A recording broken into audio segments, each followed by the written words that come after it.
A warm welcome to all present here. Today is the second day of our Today ICSSR sponsored webinar on violation of human rights and related social stigma against LGBT in Indian subcontinent. The first day has been a revelation in matters of the rights of the LGBT, and we hope today will be as eventful as the previous day. To facilitate the smooth functioning of the webinar, all participants are requested to keep their audio and video muted during this session. Any question or comments must be typed in the Google Meet chat box or the YouTube comment section. Like day one, these shall be addressed once the respective speakers have completed their lecture.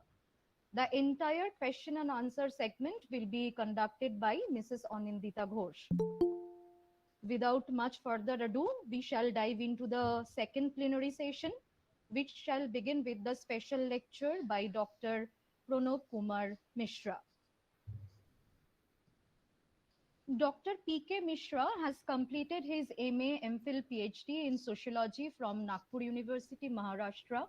He was awarded gold medal in his MA in Sociology examinations in 1992 and MPhil examinations 1993. His PhD topic was Industrial Development and Social Change, Impact of Industrial Development on Social Institutions in Nagpur City, India. He has completed his LLB degree from Utkal University and MA in Personnel Management and Industrial Relations from North Orissa University. He has more than 28 years of experience in teaching, administration, and research in the states of Orissa, Sikkim, and West Bengal. He has attended numbers of national and international seminars and conferences as resource persons and also presented his research papers. To his credit, he has published more than 20 research articles in different national and international journals, 4 edited books, and 3 students are awarded PhD under his guidance and supervision. He was awarded National Education Leadership Award in 2019, Outstanding Principal of the Year during Pandemic 2021, and many more.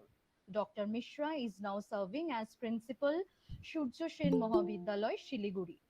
His special lecture today will be on evolution of LGBT rights from United Nations to India. Over to you, sir.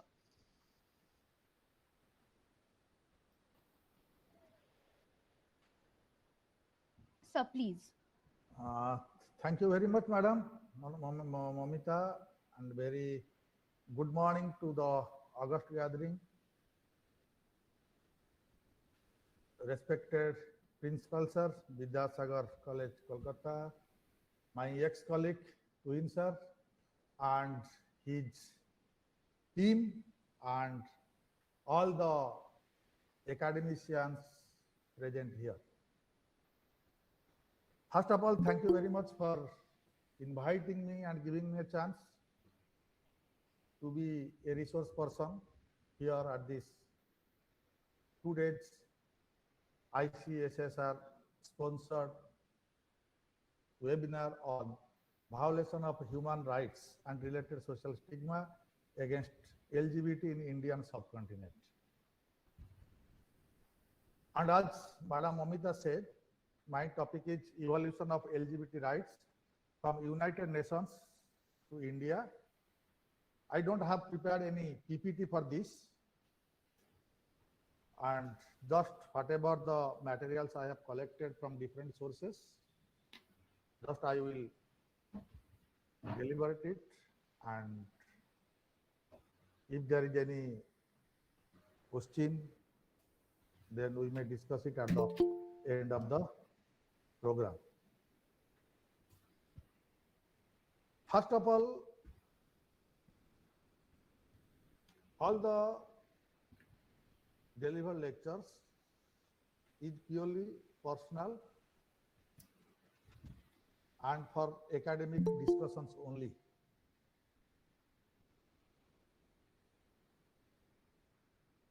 For me, if you will look at the concept of human rights,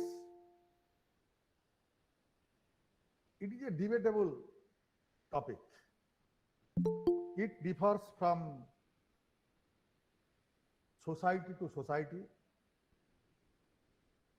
community to community, region to region, and country to country and continent to continent. This is my personal view. Human rights, because we have seen or we are going through different articles on human rights, violation of human rights, daily on newspapers and Google and all other social medias. Some says this is the violation of human rights and others says no, this is not the violation of human rights.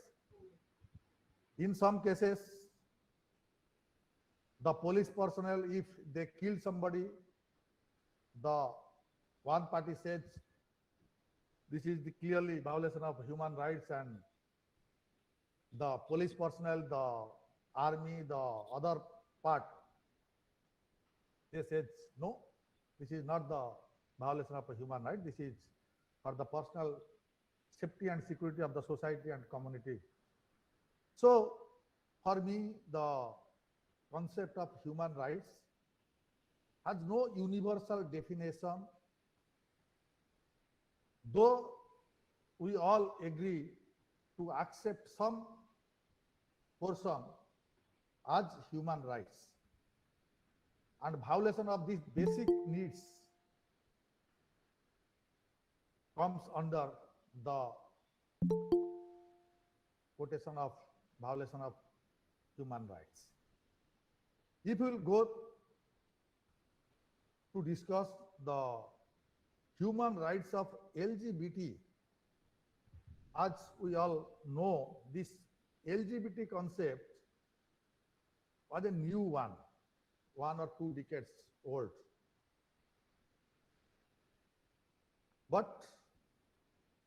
And this LGBT is evaluated from, not from India, but from the Western countries, which we say lesbian, gay, bisexual, and transgender. And I think so many resource persons, academicians have discussed a lot on this topic yesterday.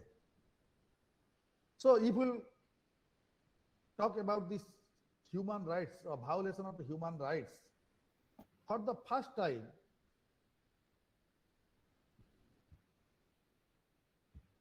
on December 15, 2011, Office of the High Commissioner for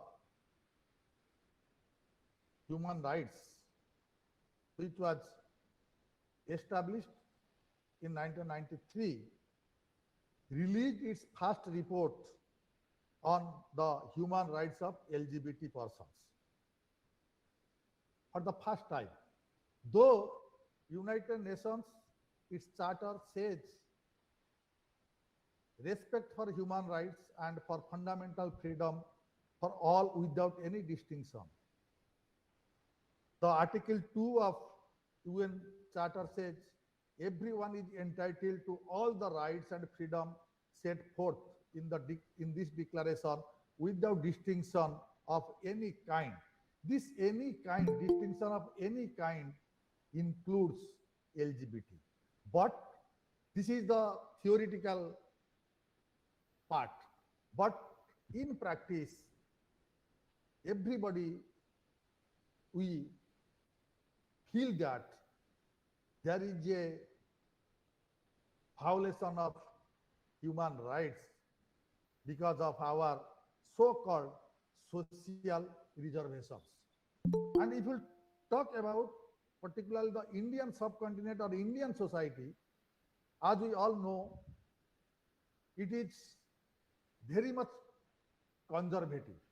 Though we are progressing in our thought, in our practice, still now, majority portion of Indian society is so-called conservative. So, the 15th December 2011 OHCHR report says, when it published the first report noting the violence against LGBT persons, the report followed two historic developments of Human Rights Council. First, 85 countries signed onto a statement calling for the decriminalization of homosexuality in March 2011. Because as we know, majority of the countries, including India, puts homosexuality under a criminal act. And in some countries also, death penalty is also there for these homosexuality activities. Subsequently, a resolution initiated by South Africa was passed in June 2011 and become the first UN resolution calling for the support of these LGBT rights. With this, supporting this, Nabi Pillay of South Africa, the UN High Commissioner for Human Rights, appealed to all UN member states to decriminalize homosexuality and enact comprehensive anti-discrimination laws. The OHCHR report documents that same-sex relationships are illegal in 76 countries worldwide, and out of them, 5 countries have invoked death penalty for these homosexuality activities. So, when these persons are formally and legally devalued it, follow that designating their status as second rate may lead to acceptable persecution. This report carefully links anti-homosexuality laws with the legitimacy of violence against the nation. The OHCHR report encourages nations to institute public information campaigns to educate its citizens about encouraging the rights of these LGBT sections of the society.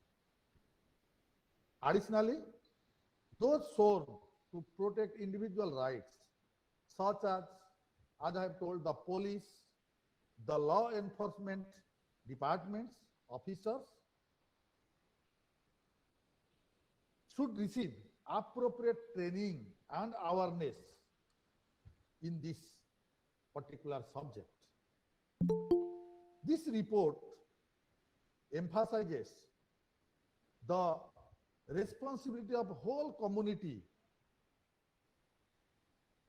in combating homophobia and transphobia, and to that end calls the nations to, number one, repeal laws that criminalize homosexuality, abolish the death penalty of offenses involving consensual sexual relationship, enact comprehensive anti-discrimination laws, standardize the age of consent for homosexual and heterosexual conduct, to investigate all killings or serious violence against sexual orientation or gender identity, enable LGBT persons fleeing persecution to avoid returning to countries or territories where their freedom is threatened. As because I told you that in 76 countries, this LGBT behavior or sexuality behavior is a criminal offense. So they flee from their own territory to the others. On the basis of this, the Human Rights Council in March 2012 had released one document in its meeting where Ban Ki-moon, the then Secretary General of United Nations, said the High Commissioner report documents disturbing abuses in all regions of the world. We see a pattern of violence and discrimination directed at people just because they are gay, lesbian, bisexual, or transgender. There is a widespread bias at jobs, schools, hospitals, and appalling violent attacks, including sexual attacks. People have been imprisoned, tortured, and even killed due to this type of behavior. This is a monumental tragedy for those affected and a stain on our collective conscience. It is also a violation of international law. So, as per Ban Ki-moon, the Secretary General, he appealed to the Human Rights Council that as a member of Human Rights Council, we must respond to this. But thing is, if you look at, this is the evolution in the worldwide or the World Organization, United Nations, how the LGBT rights for the first time evaluated in a forum. If you look at the Indian scenario, as I have already told, we the people of India are very much conservative in our attitude. Even if we speak so many things in seminars and meetings, conferences, but if you look at in our practical life, day-to-day life, sometimes we defer what we have called in these seminars, conferences regarding LGBT and others. And there is a stigma, there is a non-acceptance behavior of majority of the people to accept these lesbian, gay, or transgender peoples. But if you look at the mythology, if you look at our Mahabharata, we have studied the role of Srikhandi, who was a transgender. And we see it, and sometimes we discuss about Srikhandi. But if a real life, so many movies are prepared, shown in Indian television, and it's available in the movies, but we feel some uncomfortable to look at this behavior of these LGBT people because of our so-called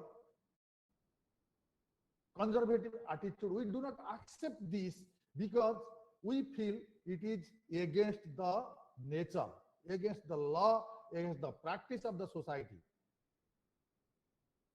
Being a student of sociology,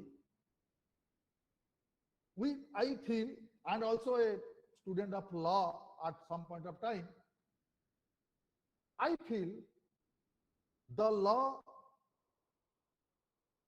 which is enacted, if its root lies with social implications, then these laws are socially accepted without any problem, without any hurdles. But if any law which is not related to social conscience or social practice or our own day-to-day activities, we feel it difficult to accept it in a wholehearted manner. Similarly, in Indian Penal Code, if you look at our Indian Penal Code, the section 377 prohibits or criminal activity has given to this homosexuality behavior. But in a historic moment on 6th September 2018,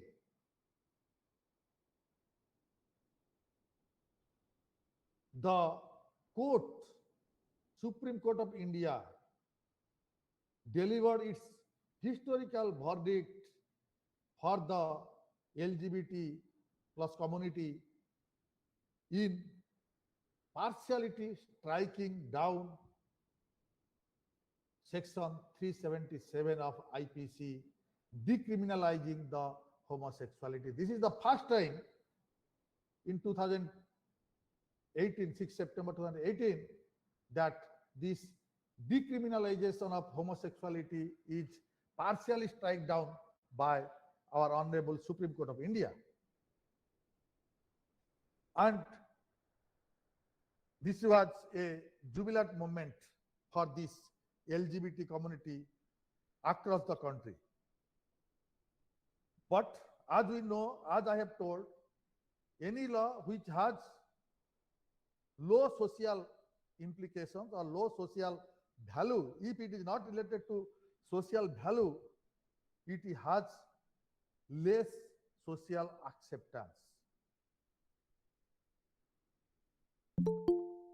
After some period, this decriminalization of homosexuality striking article section 377 of IPC again came to existence when in the landmark judgment of National Legal Service Authority versus Union of India, Navtej Singh Johar versus Union of India, and the others.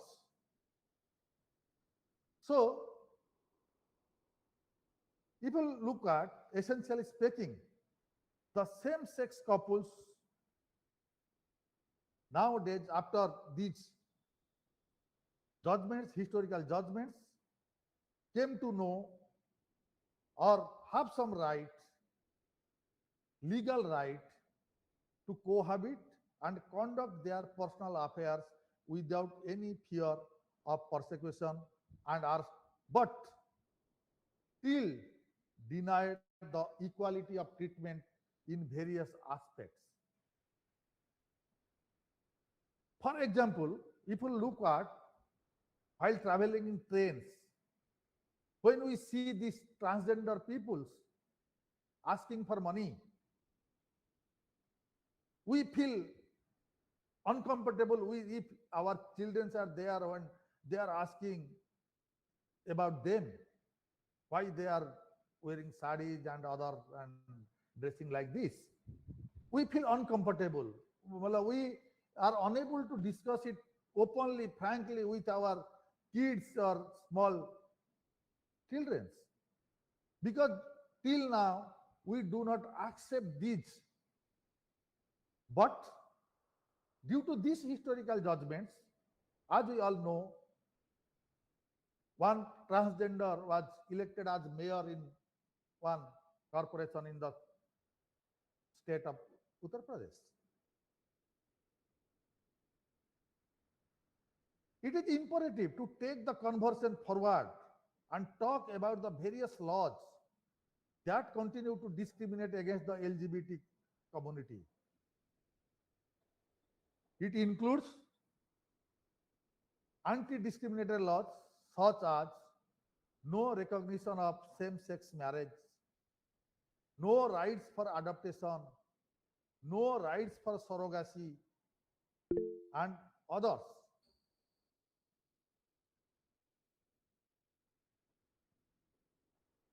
So, in India, it took more than 70 years and almost 2 decades of the long legal battle to scrap down these old age laws and practices that had become a weapon to harass and exploit all those who didn't conform with the traditional binary of sexuality and gender. But before proceeding to understand how the current laws in India even after scrapping the section 377, are insufficient in securing basic human rights to the LGBT community in India. As I told you, there are different judgments. Naz Foundation versus Government of NCT of Delhi in July 2001. Suresh Kumar Kaushal versus Naz Foundation December 2013. National Legal Service Authority versus Union of India 2014. K.S. Kutuswamy versus Union of India 2017. Navjot Singh Johar versus Union of India. After all these battles, for the first time, Transgender Persons Protection of Rights Bill 2019 was enacted in Indian Constitution with an objective to protect the rights of transgender community by prohibiting discrimination against them with regards to employment, education, healthcare, access to government or private establishment. But in the name of empowering the community, the bill further exposes them to institutional oppression and dehumanizes their body and identity. So, as there is a time constraint, I have to stop here. Thing is, if any revolution, any change, any modification of law is required, a widespread awareness among the society, and also not only theoretical but also in practice. If we accept them, then in reality it will be a great help to this LGBT community to protect their human rights of every kind. Not only that, in the filling of the form, if we will keep that male, female and transgender, or will keep some seats reserved for them, it will not fulfill the basic needs of this community. For them, we have to work together. We have to create generation to eradicate this age-old, centuries-old attitude towards this third danger, this community, for a successful protection of their human rights. Once again, thank you to the organizers, Tuhin sir and other his team members for giving me the chance. Thank you. So this is Anindita Ghosh, and I am conducting the question answer session. Yes, actually, I have a question for you. Yes. What, in your opinion, will change the attitude of common people about the transgender persons? This is very critical answer, madam, because we have a people of 130 crores. To change the mindset, it requires time. First thing is, enactment of law is one way for the safeguard. But second thing is, we have to change our own mindset first. Then we have to work for the change of mindset of others. But as because it is related to the social values, so it will take time. As I have already told, that in 2-3 decades before, there was no concept like this, but gradually it has evolved from United Nations to India. We have enacted a rule for them in 2019. So it will take time. Gradually, society is not changed. The mindset will not be changed in a slow, in a rapid manner. It is a slow and steady. As we say, slow and steady wins the race. So slow and steady, because the basic attitudinal change is required to accept them as us, as like us. The only thing is we have to change our mindset through different awareness programs. So you are telling me that we need more awareness program and more advocacy to deal with the situation, and this will gradually change the mindset of people. We will need more movies, more books about these persons, so that people can relate themselves with these persons, and we can have an inclusive society. Yes. Thank you so much, Dr. Pranab Kumar Mishra. We will move on to our next lecture. And so I am giving over to Moumita Kanjilal. Thank you, ma'am. Give me the chance. Thank you, sir. Thank you, sir, once again. Our next speaker is Dr. Anuttama Banerjee. She is already here with us. Dr. Anuttama Banerjee is a psychologist, poet, and columnist. She is attached to Medica Super Specialty Hospital and Crystal Mines and Sunrise Clinic as a consultant psychologist. She has done her PhD in clinical psychology from Calcutta University. She completed her personal training in psychoanalysis from IPS Kolkata. She extensively works in the area of gender and sexuality. Her opinions on various psychosocial issues are often highlighted in both the electronic and print media. Her columns address both personal and collective journeys through the lens of psychology. She is a well-known personality in the area of mental health. Her books on poetry and psychosocial articles are highly acclaimed in the field of contemporary Bengali literature. She has been awarded with Kriti Sahitya Samman Award for her poetry books in the year 2020. Today, she will be delivering a special lecture on mental health and gender sexuality. Over to you, ma'am. Thank you so much, Moumita. I would like to thank Tuhin for coordinating with me from the very beginning, and I would like to thank the Geography Department of Vidyasagar College and IQAC for organizing this platform. Honestly, I said yes because I'm so much inclined towards this topic. I told Tuhin also when he was initially approaching me to be a part of this webinar. Gender sexuality, no matter how much we talk about it, I think we still need more dialogue. We need to create these sort of spaces where we can talk about it, we can break the silence, and we can reflect and understand our own biases.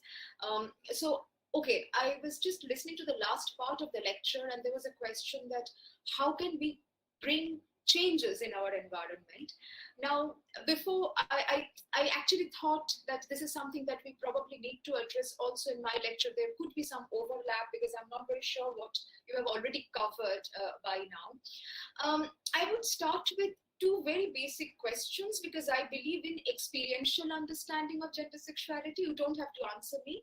You can run through the questions in your mind and maybe we can just reflect. Two basic questions. At this point, which part of your body or what about you, not necessarily a part of your body, what about you find the most attractive area? In you, what do you find the most attractive area? It could be a part of your body, it could be a part of you as a whole, maybe a characteristic of your, or maybe a certain talent that you hold. It could be anything. You don't have to answer me, just think about it. Anything that you find the most attractive in me. The second question is, what do you find most attractive in the other person? What attracts you in the other person? In our regular language, we say, what's your turn-on factor? So what you think is a turn-on factor in you for others, and what's the turn-on factor for others, and you feel attracted towards it. Think about it, don't have to answer. Because mostly when I have conducted workshops on gender sexuality and we had more time to explore these things, today it's just a webinar and it's a half-an-hour session, so I could not be able to take the answers and go for that elaborate journey with you. But I started with these two questions because my experience suggests that the answers are usually, somebody says that I think my eyes are the most attractive part of me. Somebody says that I think I talk very well, or someone says that I write very well. So So if I write something, that expression is usually appreciated by the other. And when we think about what attracts me about the other person, there could be more or less these kind of answers. Like, I like somebody's, certain kind of body languages, confidence in the other person. Or let's say, I like the voice, the tonal quality. Or somebody says, I like the smell. That's my turn on. Now, when we think about these things, about ourselves, about others, where exactly lies gender? Where exactly lies sexuality? I think that's very important for us to say. Because we do not necessarily think in terms of gender when we are appreciating something in us or when we are appreciating something in the other person. So when it comes to the attraction, interpersonal relationship, love, romance, why do we have to be constantly gender bound? We are gender bound because that's a learning we all received since we were born. We have all learned heterosexuality, the hegemony of heteronormativity, is the epitome of normality. In fact, many of you have probably gone through the discourse of 377. I'm sure in these 2 days webinar, these have been discussed. So initially, when 377 law was there, homosexuality was criminalized. The major discourse from the from the legal end was, it is not normal. It is not the normal practice. Now, who will decide what is normal for me? How exactly normality is decided? Normality at times is statistically decided, that what we see more in numbers, we may call it normal. Now, there is a counter logic to it. Firstly, can we always normalize something which is more in numbers? Say, for example, at one point of time, there were so many regressive laws for women. Even today, in some parts of the country, in some other countries, we know that there are certain norms which are extremely regressive, misogynist. But just because a lot of people are following that norm, can we really call it normal? If we do, then there will never be any change. There will never be any change for the positive. So normality is not about the more in number kind of a statistical answer. Normality does not lie there. 2. Even when we are saying that that is more in number, see, we see more people as heterosexual. We see more cisgendered men and women. What is cisgender? I believe you all know, but quickly, for those who may have a confusion, those of us who are born with a certain anatomical organ, let's say I am born biologically as a woman. If I identify also as a woman, then I'm a cisgendered woman. Because it is important for us to see that if I call somebody as a transgendered person, it should not be granted that I am also, I'm a normal woman. No, I'm not normal, I'm cisgendered. And the other person is a trans person. Transsexual, transgender is also not the same. I think these differences you might even see in other talks. I don't know whether these things have been covered or not, but this much I'm sure we all know, that sex is what we are born with and gender is what role psychosocially we take up and we feel comfortable to take up. So gender and sex per se and gender role are not the same. Now there could be alignment, there may not be alignment. It could be so that I'm born in a certain biological body, framework, genital, and I identify with that. It could also be that I'm born in a certain structure, I do not identify, I do not subscribe to that anatomical specificity or genitality. Now there lies the other forms of gender expression. The most important part is how many of us are feeling comfortable with that gender expression. Am I feeling comfortable the way I express myself? Now, when I talk about gender expression also, what we say as normal and abnormal, that is also extremely relative. Say, for example, if we see that a woman is wearing a t-shirt and a trouser and joining the academic institution, we would not even look at her differently. But if you see a classmate of yours who's born as a man, is coming to your classroom, or who also has a name, as a male name for that matter, is joining your classroom wearing a skirts and a top, you would definitely look at that person. We do not really take the gender shift in men that easily. For women, if they are non-conforming to their genders, we still can take it. But for a man, it is far more difficult when they take the transition, when they accept the other role. Because in our headspace, we still value masculinity. So if a woman is subscribing to that sort of a gender role, even when she is born as a woman, we might not like it, we might bully, we might, joke about it, but still there is a kind of acceptance, because as if gender-wise, there is a social promotion. But somebody who's born as a man, taking up the gender role of a woman is far more bullied, criticized, ridiculed. Again, we have to understand that these expressions are not right or wrong, not normal or abnormal. It is how it is. As far as sexuality is concerned, now I'll come to that. Even sexuality, who would be your lover, how you romantically will respond to another person? It's not specific. Firstly, sexuality is not equivalent to genitality. Sexuality does not stay in between your legs. It's here, in between the ears. So it's your whole self, how you present yourself, your entire libidinal expression, your constructive energies, how you celebrate your being. Say, for example, a certain morning, you feel like wearing that clothes. That's also a self-expression.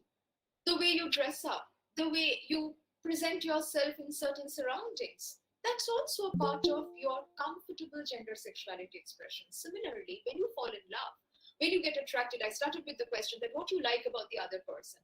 Now, if I say that I like perhaps the sense of humor in the other person, sense of humor does not have any gender. Did I say that I like sense of humor in men only? Do we say that? Usually no. So when I ask you an open-ended question, actually we do not think in terms of gender. Society has taught us that it is only normal to fall in love with your opposite gender. It is only normal to then marry, form a unit, have children so that the human race can continue, because it is a very reproductive centric behavior that the society teaches us. It's a very patriarchal system. I got to know from Tuhin that patriarchy, these things have been discussed already, so I'm not getting into the patriarchal hegemonic part of it in my discussion, but I would rather talk more about how can we create a safe space, a safe queer space in the academic environment where I can just be me. Okay, so if I'm not subscribing to heterosexuality, if I'm not subscribing to my biological gender, I have every right to be who I am. Now, I may say that I have every right to be who I am. Will my society accept me that way? Not necessarily. I have often found while working in various academic institutions as academic mentor that we say things which are politically correct. We do not come across directly as a very homophobic or transphobic person. Here I must mention that these days I do not use the term homophobia or transphobia because phobia is a disorder which is not under my control. Any psychological disorder or physical disorder we do not create, they happen. It's a disorder. If it is an illness, I'm not causing it. But homophobia is of course under my control. If I want to change my position, if I want to change my attitude towards homosexuality, I can. So I would not attach a disorder term with my resistance towards homosexuality. So if somebody is resistant towards any other form of sexuality, gender expression other than heteronormativity, it is a problem for that person. In academic arena endeavor, I have often found that it is extremely subtle, subverted. In some institutions, it's overt. But in some places where apparently we hold up a very liberal kind of a, demeanor, we do not come across as a resistant person on your face, but we are still resistant. I'll just give you some examples quickly. I remember in one of the institutions, I had met a person, biologically she, because this person, I would actually call this person Z because biologically female, but identifies self as male, so trans man. Now Z was doing a course in a certain, in a certain institution in hospitality management. So hotel industry is something where this person wanted to join later on. doing the course in that area. So Z once came to me, since I was their academic mentor, wanted to have a session with me and told me that, my teachers are constantly asking me to wear feminine clothes. And they are telling me that you will be joining hospitality sector, you will be working in the hotels. You will have to conform, you will have to comply. Otherwise, you will never get a job. So when you go for the internship program, you cannot go in trousers and shirts. You have to go in saris. So you have to practice from now only. You have to come to college wearing girly clothes, feminine clothes, where clearly the whole college knew that this person does not subscribe to the female sex or the female gender. Now, I'm giving you this example because apparently there is truth. Yes, and maybe in some hotels, in some hospitality sector, maybe they have certain protocols, they have certain decorum. But again, this is the sphere where as a teacher, I might even have to negotiate when I'm placing the student. Or even if I fail to negotiate, I should not impose certain things onto the student as if that is only normal. I should tell that student that these are the internship options I have, you see.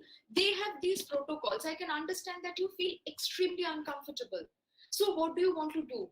The choice is yours. This person may opt out from internship, may opt in with some kind of a negotiating design or fashion statement. That should be discussed with the other person. So this is one example how in our academic environment, we intellectualize heteronormativity. We intellectualize the resistance towards the other. I do not even call it alternative sexuality these days, because to be very honest, who has decided that heterosexuality is the number one great epitome of reality? Why? That's one. The others are also there. We don't have to grade sexuality. We don't have to grade gender disposition. They all exist, parallelly exist. I may subscribe to this identity. I may not subscribe to that identity. In fact, when we talk about queer movement, we also know that I can also be labeled. I can self-label myself as a questioning kind. If you look at the whole umbrella of LGBTQQA++, now there are many letters, because we believe in identifying the way you feel comfortable. I probably am not still sure whether I would feel great with my same gender partnership or opposite gender partnership or both, or maybe with a trans person. So maybe I'm still questioning my sexuality. Okay, fine, then you are a questioning kind. The queer, this term itself suggests that you can take up the fluidity in gender and sexuality. You do not necessarily have to take a fixed position. You can challenge your fixed position. You can re-label your identity. For example, when I was asking you this question at the beginning of this talk, that what do you find most attractive in you? Perhaps if you ask yourself the same question, 10 years after today, let's say down the line, the answer may change. Today you find something attractive in the other person. Maybe after 10 years, you will find something else attractive in the other person. So our choices in relationships, our choices in career, in ideologies may change. So why do we presume that gender sexuality will be a fixed continuum for us? Not necessarily. In order to understand our internalized homoresistance, hetero highlights, we have to first look into ourselves. It is very easy to ask that how can we bring change in the other? It is very important to see how am I also contributing to it. I'll give you another example. I was working with a person in my clinic. Again, this person was a gender non-conforming man, was in a relationship with another man, but not necessarily a trans woman. I mean, this person does not comply to the more, the real gender paradigm or the usual masculine, the parameters, but is all right with the male gender. I mean, in fact, most of the time in my session, I tell them that, how do you want me to call you? So what is your self-assigned gender? So this person told me my self-assigned gender is male. I am a man and my self-assigned gender is male, but I do not necessarily comply to the toxic masculine demeanor, which is understandable. So this person once told me that I work in a corporate sector. So there one day, I actually had gone with a beautiful earring. and the Bali. Usually we see that men wear them in one of the ears, but he was actually wearing it in both ears. So somebody told him from the organization, a colleague, that এরপর তো দেখবো তুই কোনদিন চুড়ি পরে চলে আসছিস, একদিন তো দেখবো you are wearing bangles.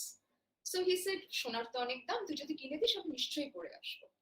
I just thought of mentioning this because sometimes we also have to be unapologetic about who we are. Yes, I will wear the bangle if you get me that, because gold is very expensive. It's a completely unapologetic answer. This can only come if I am comfortable with who I am. The change, thread by thread, will happen if we take up the role to create a different kind of language structure around us. Say, for example, maybe you see a certain picture. I've seen these kind of conversations happening even in the development sector, an NGO which is working with gender sexuality, perhaps.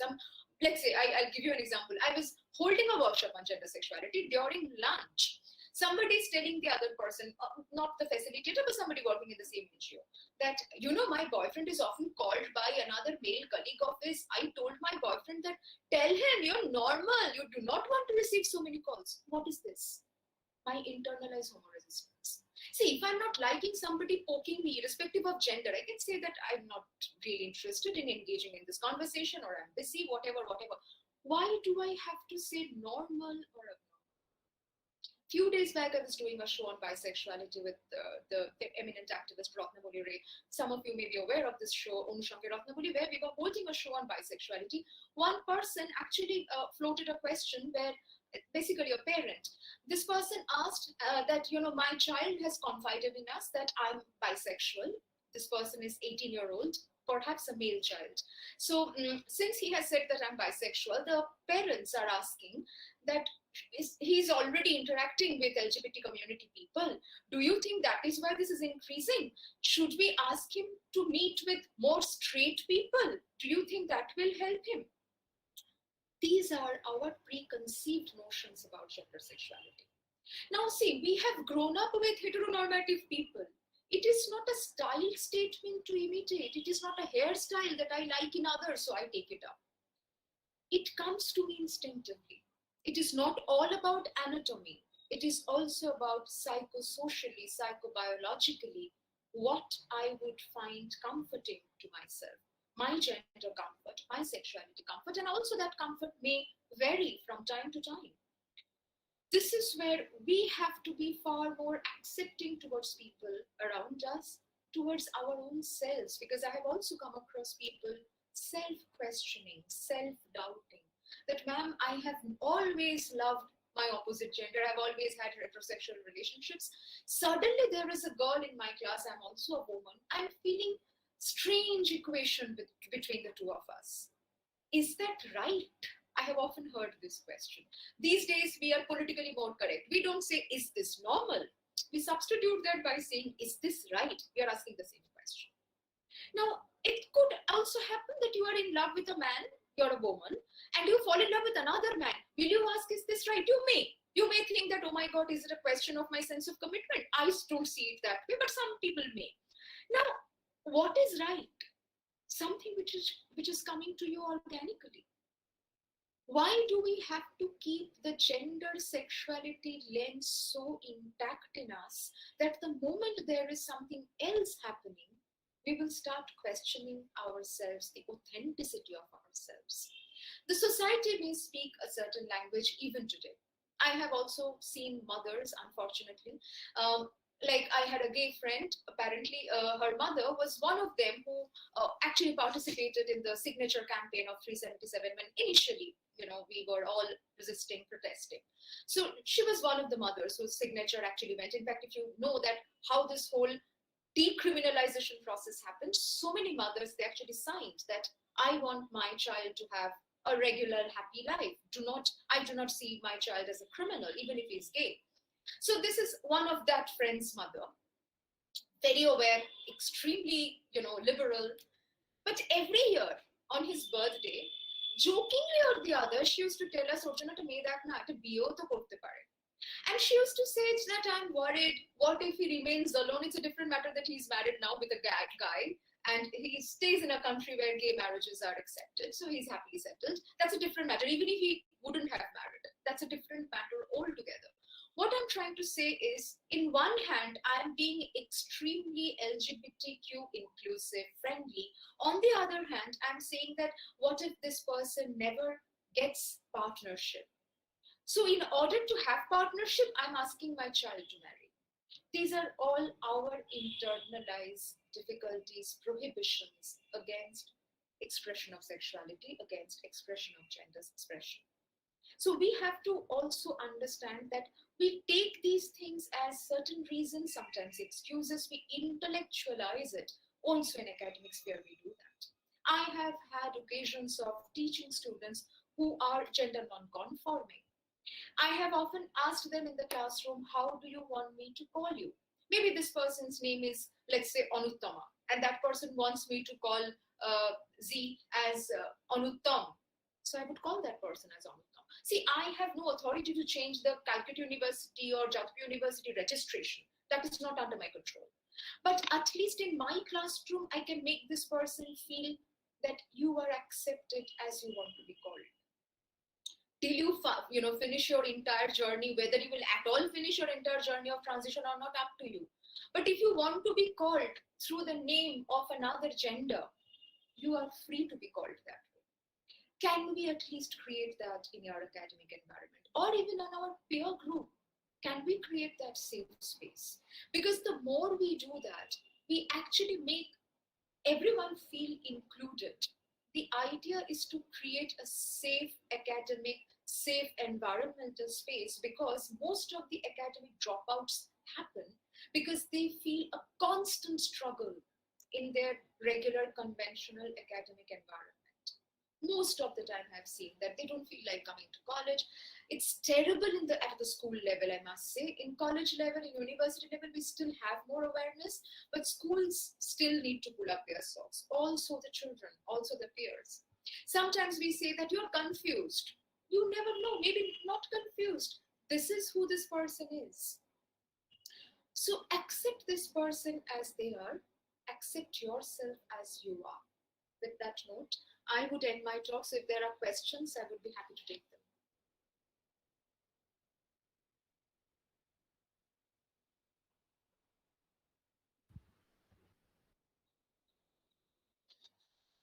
You're muted.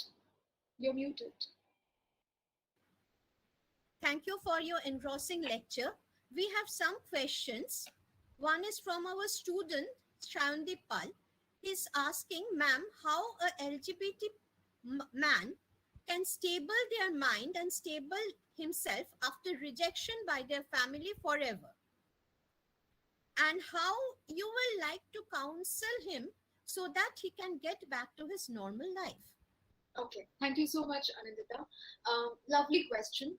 Well, this is exactly the struggle that we face. Often the family members come and tell us that I am fine, ami accept kore nichi. Shomaj ki bolbe. These days I often say, who is Shomaj? Shomaj does not ring the bell and say, hi, I'm Shomaj. I'm entering in your flat to talk about your son. No. So you are Shomaj.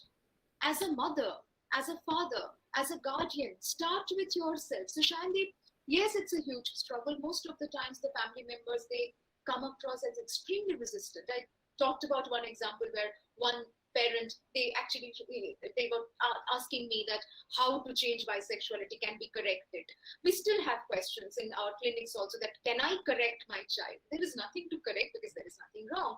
But as somebody, if I'm an LGBTQA person, I need to know that if I'm not really pleasing my parents by taking up a certain gender sexuality role, I'm not committing any crime.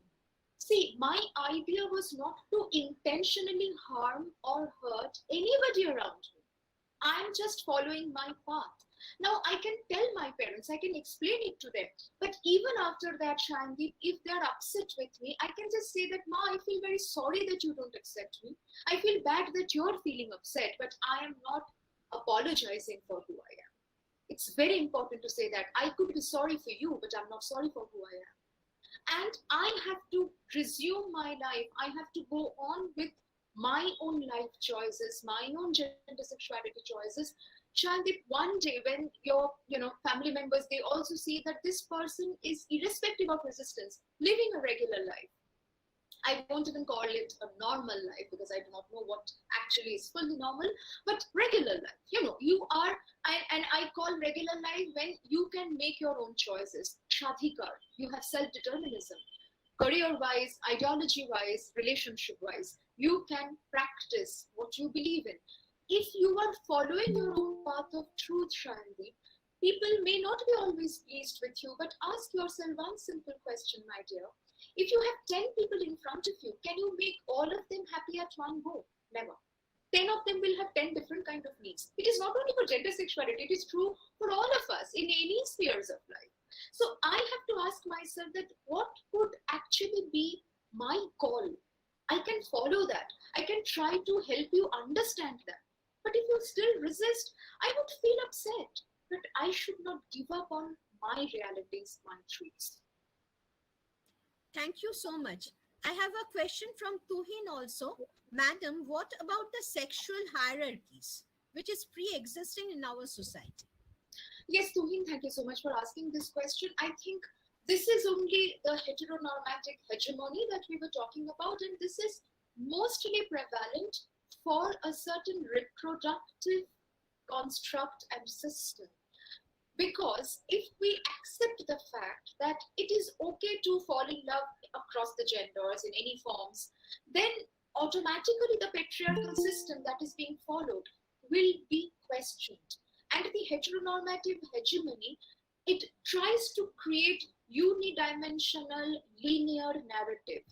The queer movement is a very ambiguous movement. It tells you that you do not have to be linear. You can be whoever you want to be. And if you break the societal norms, if you break the age-old pyramid of gender hierarchy, sexual hierarchy, it is okay. You still deserve to be respected. That is exactly where the struggle lies. That is exactly where, as Shandeep asked, our struggle starts from home. Our struggle starts with our own loved people. I have often, said that, it's much easy to actually have a fight with your neighbor. It's much more difficult to have a fight with my own parents because I love them. After a point, I do not want to offend them. And I have seen so many, expressions like parents are saying that I will die by suicide if you choose this person, if you choose somebody from your own sexuality. And children give up. People just give in. But when they actually choose something that is not really them, that life becomes disastrous. If I ask myself that, if I wish that, what if my mother was a lesbian? My mother is not becoming lesbian because that will please me. So if I'm non-heteronormative, how can I become somebody else just because my mom likes it? Perhaps we have to also create this kind of discourse. But in this regard, I must say there are many NGOs, there are many institutions. They actually carry free workshops also with the parents. They are holding sexuality academies and workshops where people can go, they can interact, so that the awareness process is constantly in line. We are not really creating awareness processes in discrete forms. In fact, in Vidyasagar College Geography Department, when you're holding this seminar, it's also a part of the same dialogue. I think through these mechanisms, maybe we would be able to bring some changes at some point. Thank you so much. Actually, we have a part in our curriculum where we speak against the human rights when we talk about the LGBT people.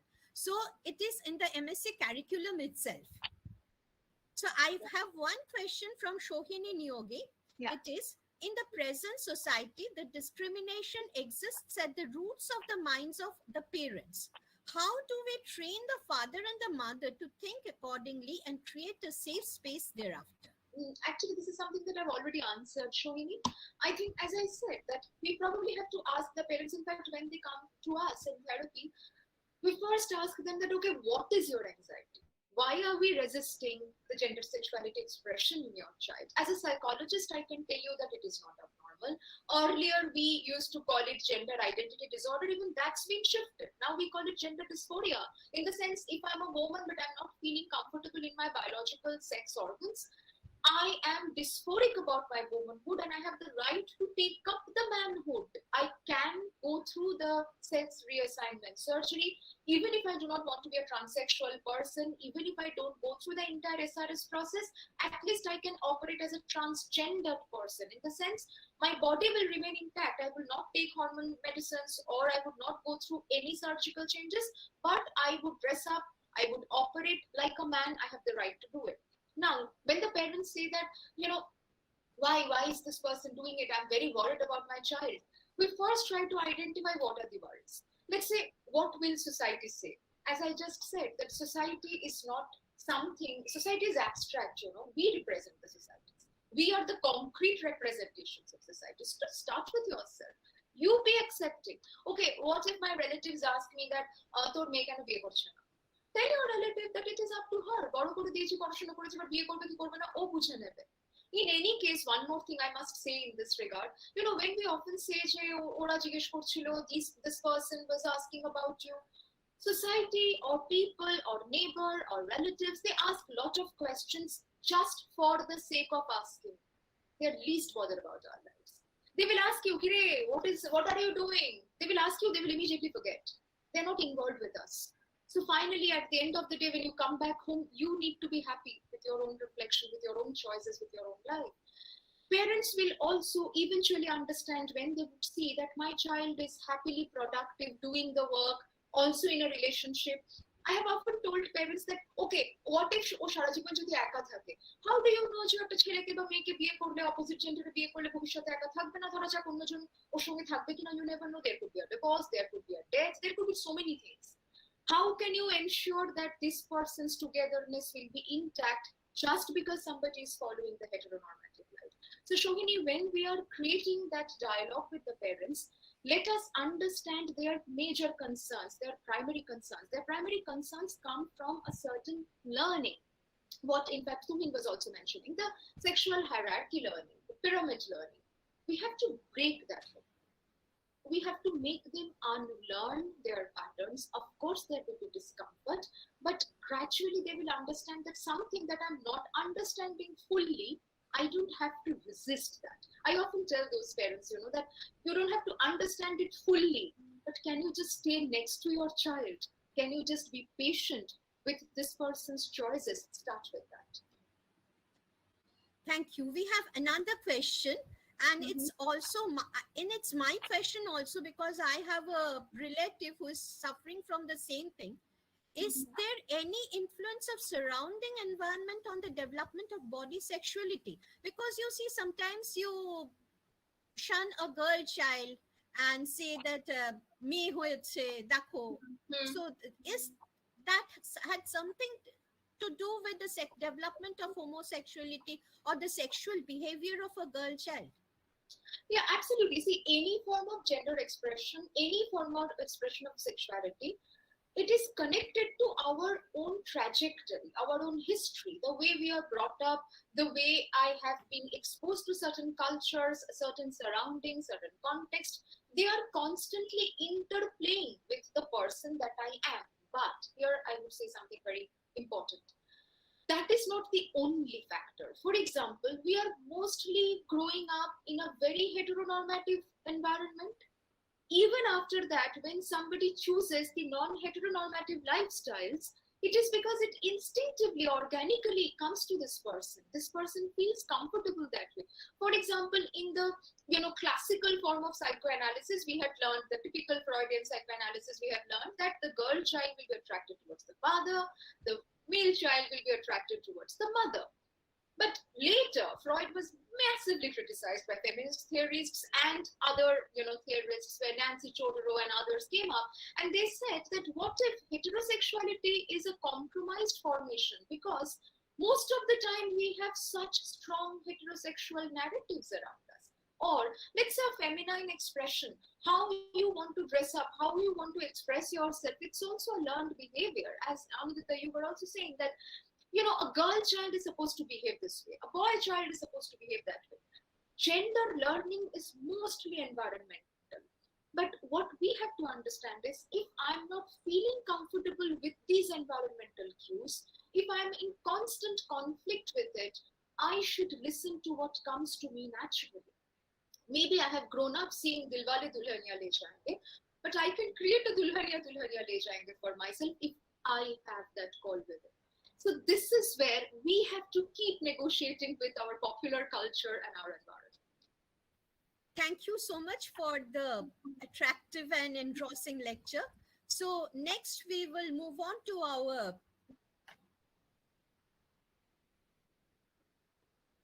next topic, and I am giving over to Moumita for.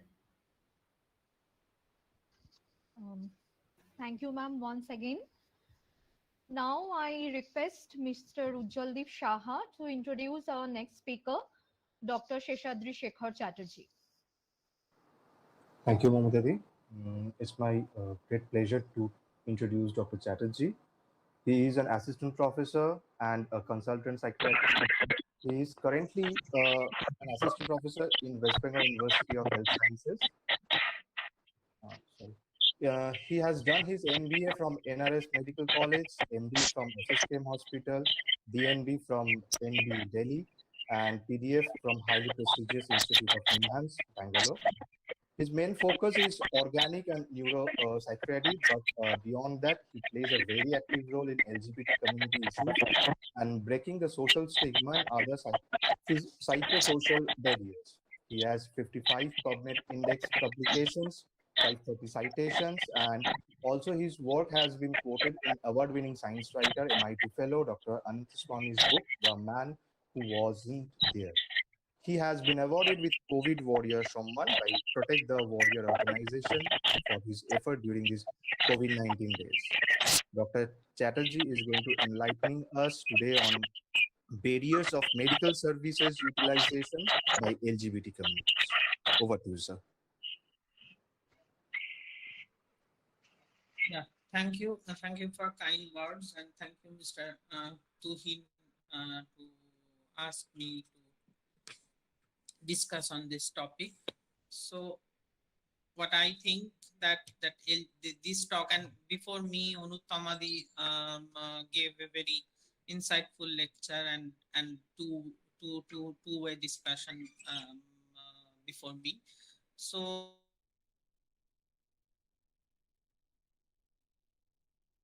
what are the barriers that LGBT community faces when they come for hospital or any medical care, or they feel that they want to go to a doctor or any other thing, but my discussion is not limited to only medical care. Any institutionalized care, be it a college, be it a medical institution or hospital, or any office works, they have a very hard time to get to those things. So I will generally discuss and talk on this.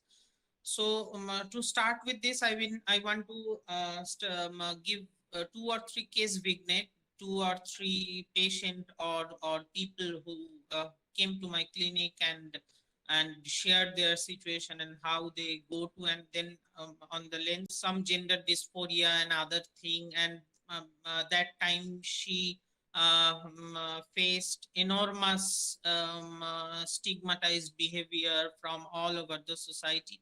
And after that she was a very good dancer, and after that she made sex assignment, reassignment surgery. She became and she became the Miss Trans all over the India competition, and now she is a real celebrity all over the India, and many people know her name. And just 3 days ago there was a very popular platform, Josh Talk. Many people know that who are successful after various struggle, they deliver their life experience in that YouTube videos. And she gave that, she talked in that Josh Talks also just 2 days ago. Her name is Annie Dotto. So I closely watched her before as a school junior, then after during my MBBS days, then after being psychiatrist. And I really really can reflect her whole journey, and other beyond that, she is also a successful primary school teacher, a good dancer, and a makeup artist.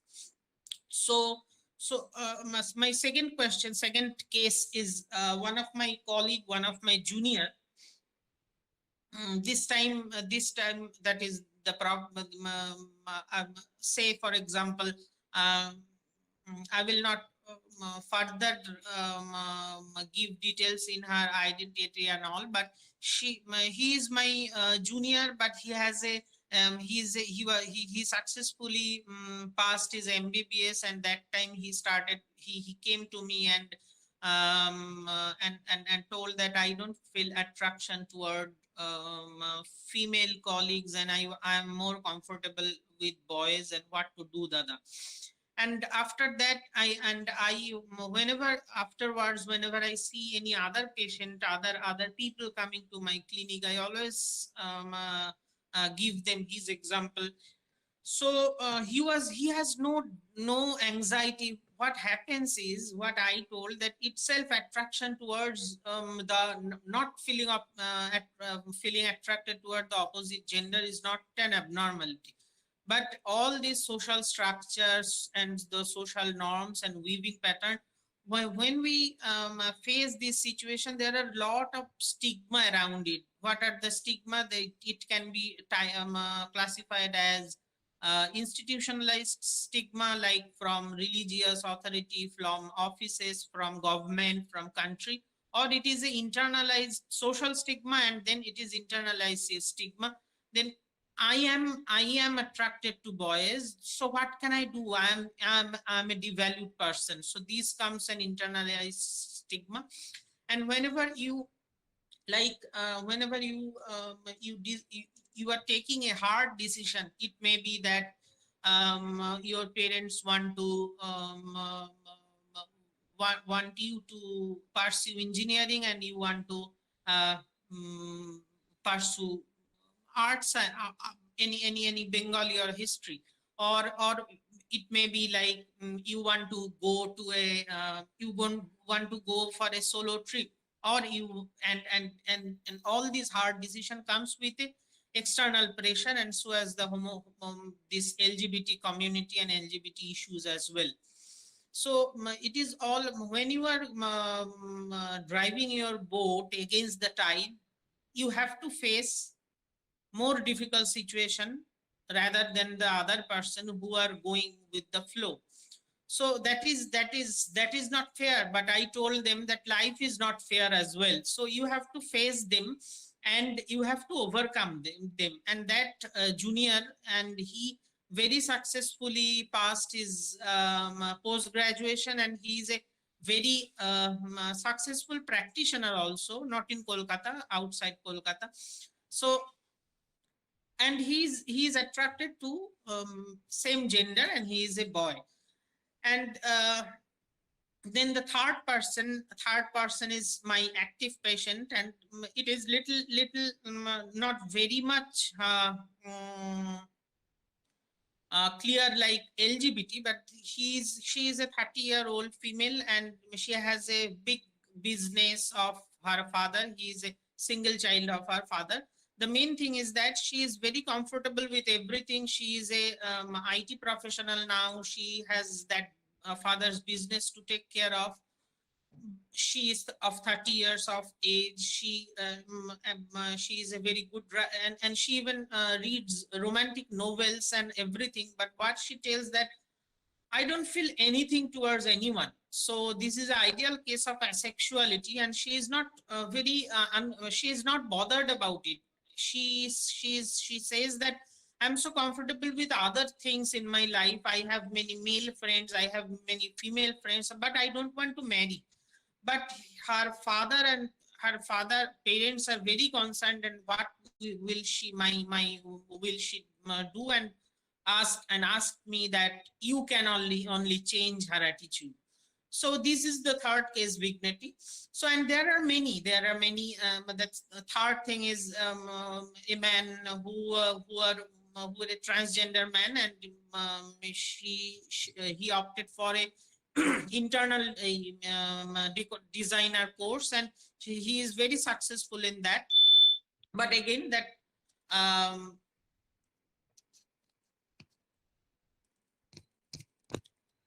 his parents just want the psychiatrists and psychologists to reassignment, to reconverse.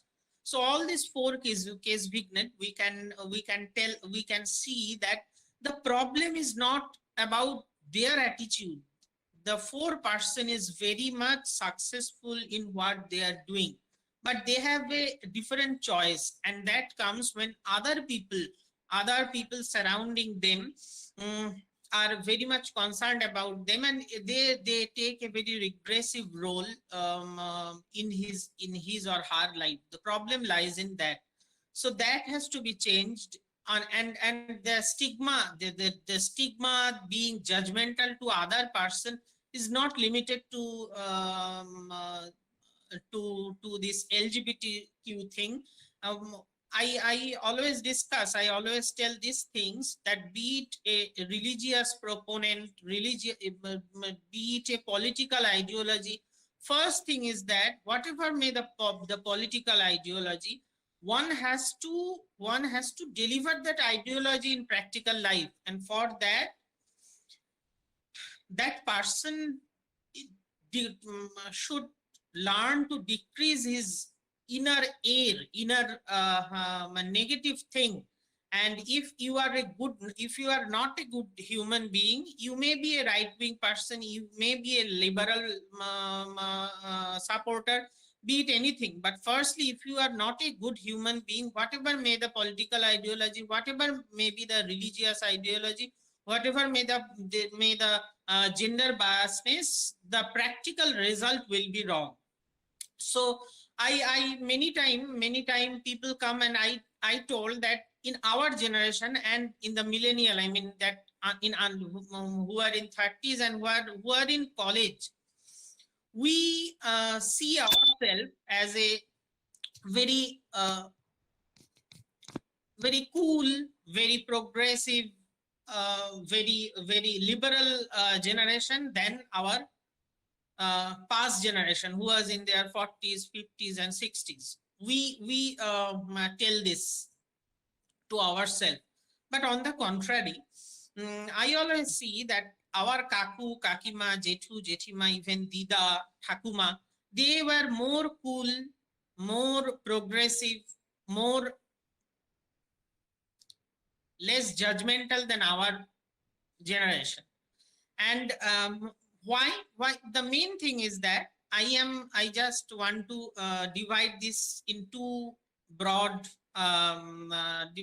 perspective, what is left wing and right wing. What I tell that every right wing person, they attacks the liberal part with this with a language, but who we call ourselves liberal, we use the same language, same action to the our opposite ideology, right wing. Then what is the difference of being liberal?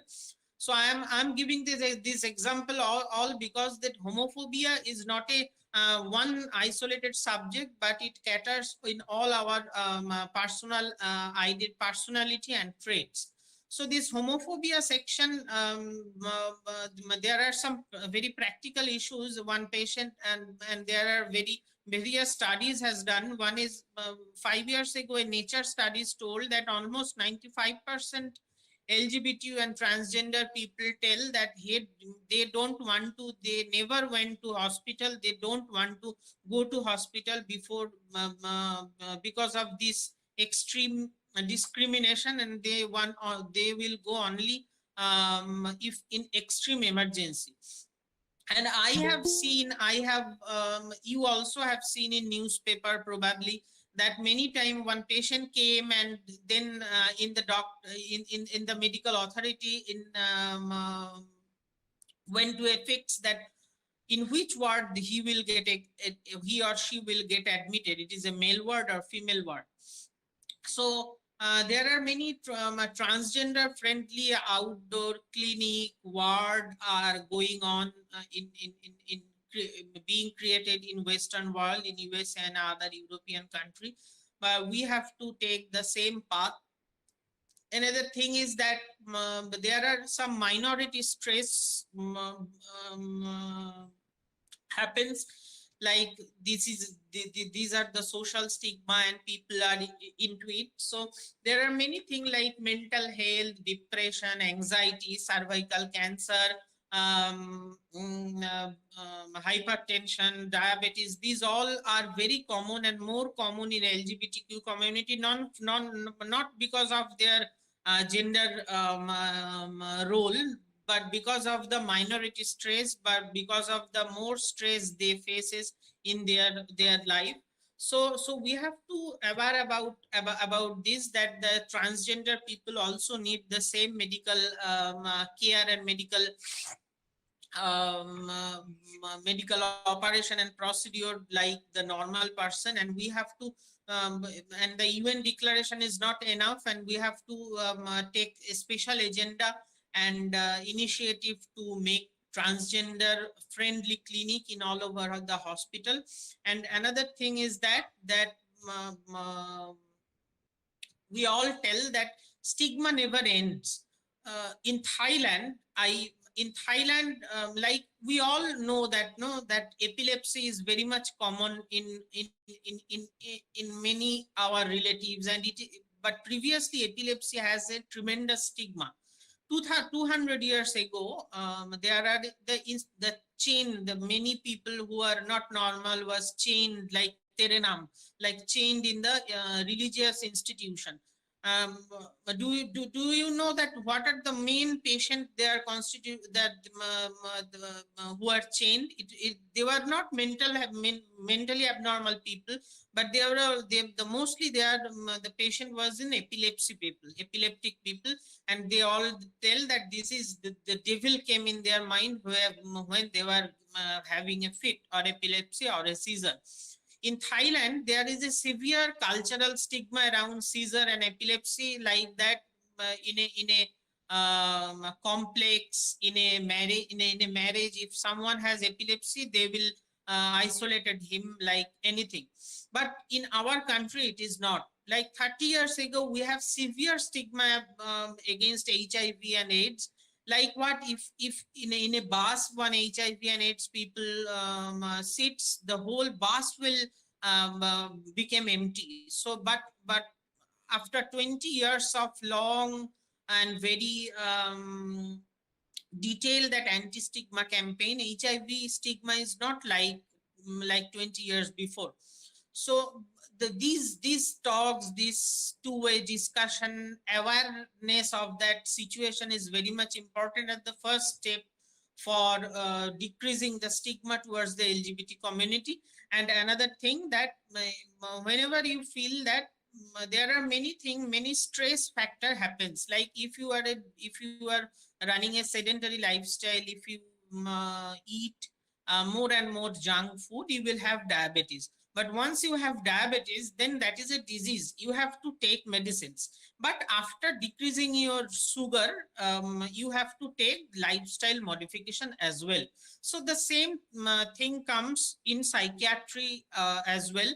Whatever, in many times, as psychiatry or nerve disorder is a little abstract thing in the past, but now it is not. Many researchers coming out. I always tell and discuss this with my medical junior, that how psychiatry evolved and how that how many psychiatric disorder is now biological also. And that is a social component is there, but the main pathway is biological, and that's all.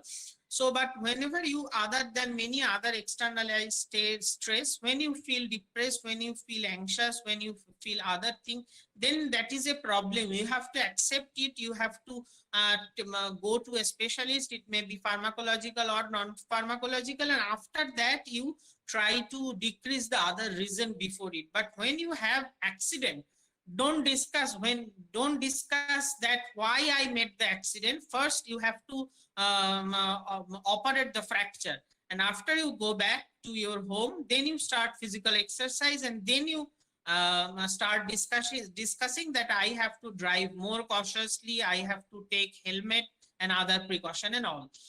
So that is the thing for today, that LGBTQ community has experienced lot of barrier to coming the medical health service. It was 10 years ago, like what was there in the US scenario, India and Pakistan. I mean, there was a Nature publication where India and Pakistan, and they told that the LGBTQ community quality health service is lowest in these countries, some developing countries. So these have to be take care. More transgender friendly clinic has to be set up. But before that, we have to be aware about this LGBTQ community, and we should decrease our stigma towards them.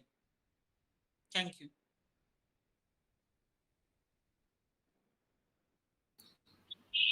Thank you, Dr. Chatterjee. So we do not have any questions. And thank you for your session. And I am giving over to Moumita for the next lecture.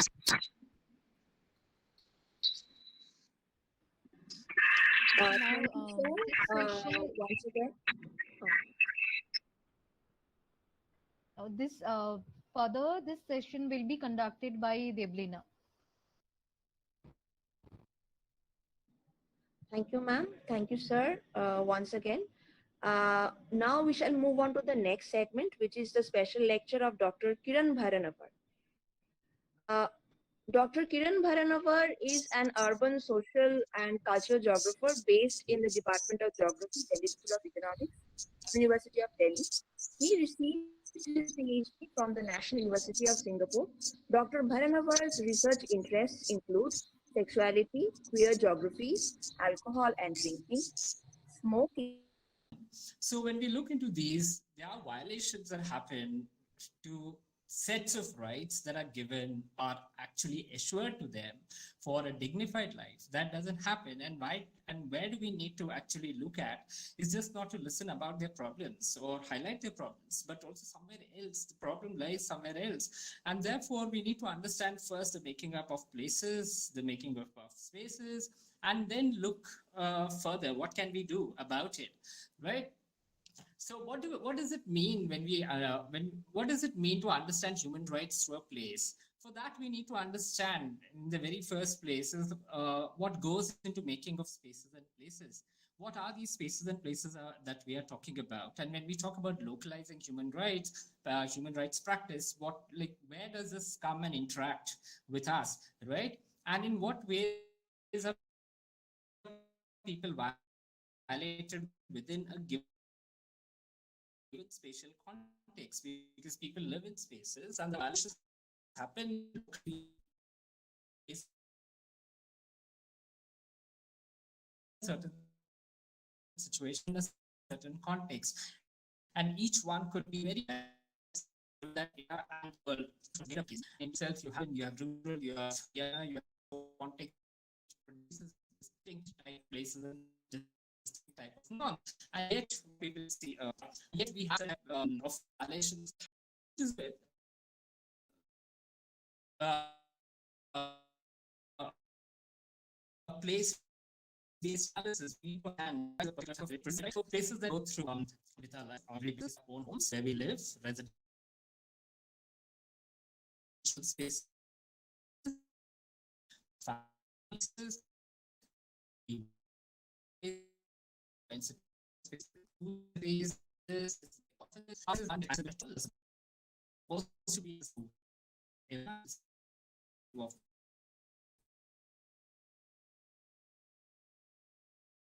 we have the it's on the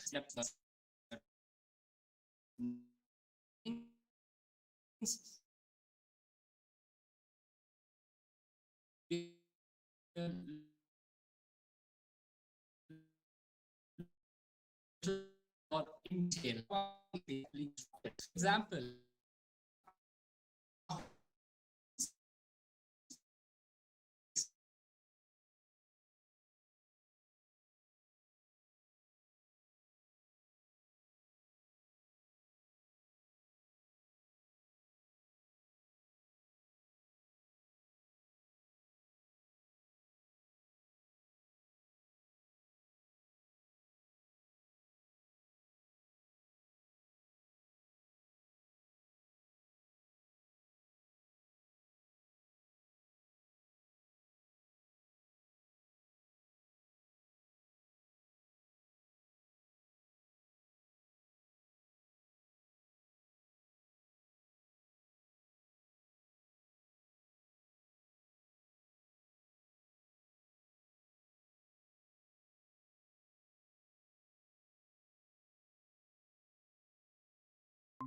heterosexuality that stands at the center stage of the home. And we all come from homes. And imagine people who do not belong to a heteronormative fold, what could they be going through? So the understanding of a home as a heteronormative space becomes important. And even if you've seen at the dinner table, watching television with your family, the diverse platter of heterosexuality that is being served to you at the table through talks, through like what is a good heterosexual behavior, who is a bad neighbor, the neighbor's daughter ran away with her boyfriend and which has to be stigmatized, or for that matter, how intercaste marriages are bad, or how men are supposed to live, how women are supposed to live. So the dinner table becomes the site of serving hot meals of heterosexuality on day-to-day basis, where heterosexuality gets concretized in the home. So is when we look into schools, universities, and workplaces, schools and colleges, for example, and especially schools can be a hotbed of gender conformity, where most of us, like people sitting in this audience, all of us have gone to schools, and we have seen as to how gender conformity becomes important at a certain age, how boys and girls are made to be differentiated, and how boys are supposed to be behaving, how girls are supposed to be behaving, and how teachers become instruments in monitoring gender behavior.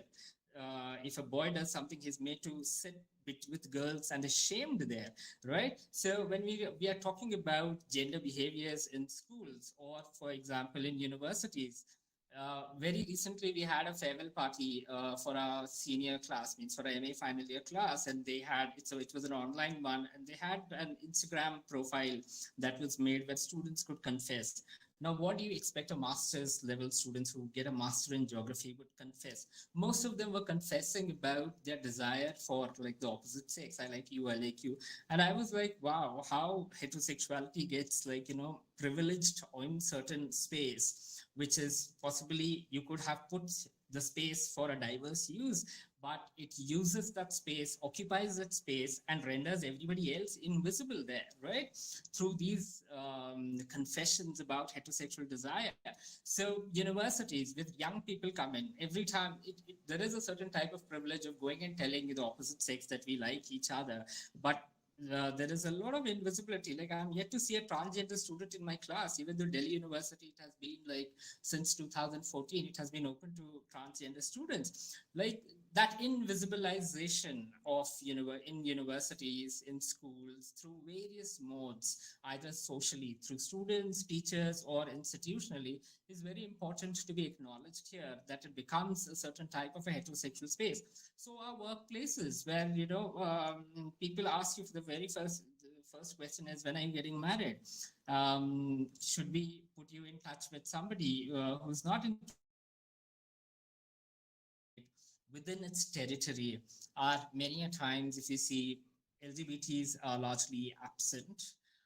It's only now in the last decade that we have been having very good judicial interventions, but imagine 1947 till now, it took so late to come here, right? 2014, we had certain judgments. 2018, we had certain judgments. So when we are looking into the state as to how the state in itself can become a heterosexual state, that other people are either rendered invisible, criminal, or they're punished, or they're just not acknowledged. And the global spaces, like where it is governed by logics of capital, advertising, consumption, production of goods and services is largely through the logic of capital. So when we are looking to our everyday spaces, and as we move around, there is largely a certain common sense of how heterosexuality is a norm, and how heterosexuality is a certain type of the only thing that is there. So one question that I always ask my students to ask themselves is, when we all differ in our physiques, in our cultural habits, in the shades that our skins are, in the texture of our hair, our taste, our cultural taste, our habits, our rituals, our mental abilities, why is it that we are always assumed to be, or why is it that we are supposed to be heterosexuals and by gender? And why are males to be manly and females to grow up with womanly sensibilities. And why is any aberration that occurs against a bigendered heterosexual social norm needs to be condemned, laughed at, ostracized, discarded, stigmatized, or even punished? And punishments can be very, very severe, from say legal punishments to laughing at somebody, which can be the worst punishment, right? A social punishment is you can't control them, just laugh at them, mock them. So why is it like this that when we look at spaces around us, we are assumed to be heterosexual? Otherwise, unless we tell them that we are so and so. And that is something that has to be looked at. And scholars from sexuality studies, feminist studies, and queer theory have some answers here. Now, when we look at a queer theory, it contests binary understanding of the world, and it has debunked ideas which were like, queer theory starts developing since the 1990s, with certain scholars coming up with these very good works. Sorry. So when we talk about, like, they've debunked ideas that there are only two genders and one natural sexuality, and that there are more than two sexes, like we are just not born as males and females, but there is a huge spectrum of intersexed population in between, which never comes on in public discourse. And gender is a spectrum and performed, that is, but it is performatively naturalized into two categories. And there is a diversity in human sexuality, that is sexual practices, sexual desires, and sexual identities. So what we find that, like, scholars like Gail Rubin, Judith Butler, Adrian Reich, if you look into their works, they do talk about that heterosexuality is just not a sexual orientation. When we talk about sexual orientation, we talk about, okay, men getting attracted to men, or people getting attracted to same sex are like homosexuals, and people with opposite sex attractions are called heterosexuals. But what these scholars are saying is, when it's just not a sexual orientation, very innocent sexual orientation, that you are desired, you're oriented towards somebody, but it is a hegemonic social system of control, of controlling the society. It is a system of control where men control resources by controlling themselves first, controlling women, controlling other men and children through a system of patriarchy, in which heterosexuality and a bigendered society are a cornerstone to maintain the system. And therefore, heterosexuality, far from being just a sexual orientation, is a social system. And this social system,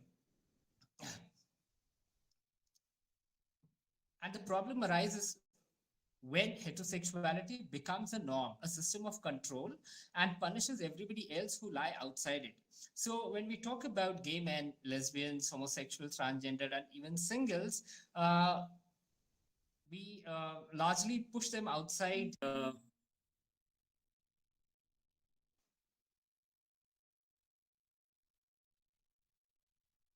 It largely puts them outside the control, right? So, so when we look into the queer perspective debunks this idea of naturalness, where heterosexuality is actually constructed as natural. And it's just not heterosexuality of where men are attracted to women, but it is a particular type of heterosexuality which is very normative, which then we call as heteronormativity. And this heteronormativity is a hegemonic ideology of oppression of human lives, that two gender arrangements of masculine and feminine roles, two gender arrangements of masculine males and feminine females, is a myth which queer scholars have debunked, and that humans experience a spectrum of gender, as in there are various expressions that each human beings can, put forward to. And that heterosexuality is just one of the many sexual desires and practices and identities that are there. And there is a certain diversity and a spectrum even in sexual practices. So queer perspective debunks these myths of naturalness of heterosexuality by bringing these spectrums of gender, of sexes, and of sexual practices out, and critiquing heterosexuality as a social system. So when we make it as a social system, that's when we talk about the construction of places where a certain hegemonic system is in place within a certain social space, and how we all contribute to violating human rights, not only of LGBT populations, but also our own selves, because all people who talk themselves as heterosexual may also have many other desires that heteronormativity might not actually take into consideration. So when we talk about human rights violation, it is not just a LGBT plus community's problem, but it is a society's problem of understanding its own self. And while we have LGBT plus communities violations happening, what the society needs to recognize, it is not their problem. It is not us and them. It is our problem. It is something that we need to recognize it. And that when gender and sexuality are a spectrum, and not just that there are two genders and one sexuality, and instead it's a spectrum, none of us are 100% straight. Straight is largely what we call as heterosexual. None of us is 100% straight. And what we need to do as a society is that we need to be kind to ourselves. Like mothers, fathers, neighbors, teachers, everyone who is a part of the society, we need to take this point out that we need to be kind to ourselves as individuals and recognize the queer in us. The queer is not just in gay men or lesbian women. It is present in us. And we need to be kind, and we need to recognize that our own spectrums that we experience and our suppressed desires, expressions, feelings that are hidden away for the working of the heterosexual system of control. And more than looking into how people are expressing their genders and what they're going to do, what dangers are they going to bring to us, more than recognizing that we need to focus on our own ability to run the society, right? And the society is like, we need to focus on our own abilities to run the society, and not our genders and sexual differences that are going to help us to run a society. And we need to recognize that society is not something out there that keeps controlling us, but we are the society. Today we are all like, many of you are all students. 2-3 years down the line, you will start working. You will get you will make up the society, right? So it has to come from everyone, that we need to recognize society is not something out there, but something that we are, that we constitute the society, and we shall fight for an inclusive society and not punish people for being different, but recognize the differences that are there in us, and correct the course of action, because violations of LGBT populations that we find are not just dehumanizing them of their dignity, but are also they change life courses. Everyone has a right to live decent lives and reach their potentials, and somewhere the society doesn't give that. But we need to take control of the society, who we are, and collectively correct the course of action in every place that we occupy and collectively make.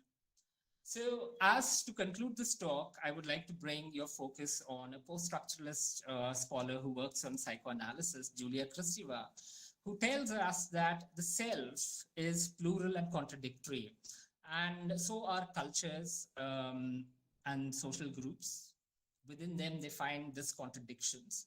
But the self always tries to find a unity and discards itself, that it feels something that challenges its purity, contests its purity and its unity, or is an embarrassment to its identity. Like, for example, she says like sweat, or for example, shit, urine, unsocial behavior, illiteracy, disease, everything, we deal with it, right? We go and we have bath and we clean ourselves so that we become pure again. Or if it's disease, we go to the doctor and we just deal with it and we become healthy again. So she says, as much as the way cultures find this unity and discard what is not wanted, and many a times this discarding doesn't happen because sweat keeps coming. So what you do, you repress. When you cannot discard things, the self represses them, hides them from its official image that it wants to put out there. So do societies do that, cultures do that. And every time this discarded, repressed element of the self comes out on an external surface, like, for example, I as a society, in my society, everyone, we don't allow intercaste marriages. And every time a boy and a girl run away from different castes, I, as a society, cannot tolerate it. So I'll go and hang them, or I'll punish them. I'll have certain punishments in them, right? Because they have become an embarrassment, and I clean myself of that dirt that has come in. So what Julia Kristeva is saying is that every time the discarded, repressed elements of the self come out on an external image surface, like an effeminate gay man, for example, or a transgender, or an intercaste runaway couple, the self cannot tolerate it, so pushes them away from the side through punishments or through cleaning it. Such repressions, many a times, they don't work because you are anyways repressing and they're a part of your own self. The solution is to face them and accept them as a part of one's own self towards a certain integrity. So what do we take from here is basically repressing, violating someone tells much about our own self as much as it speaks about society and the individual. So the best way of doing away with all the violations, repressions that we practice in place with people around us is that we ourselves have to deal with our own internal selves. Societies have to deal with their internal selves and open up to diversities and accept them as a part of their own selves, right? Thank you very much. Thank you, Dr. Varganavar. So I'm conducting the question answer session, and I have a question for you. You talked about the invisibility of queer people in our society. Even in public spaces, we do not have any space for LGBT people. So what, in your opinion, can we do to remove this constraint? Yeah, so one, there has been a lot of activism that has happened since 1990s where safe spaces have been built.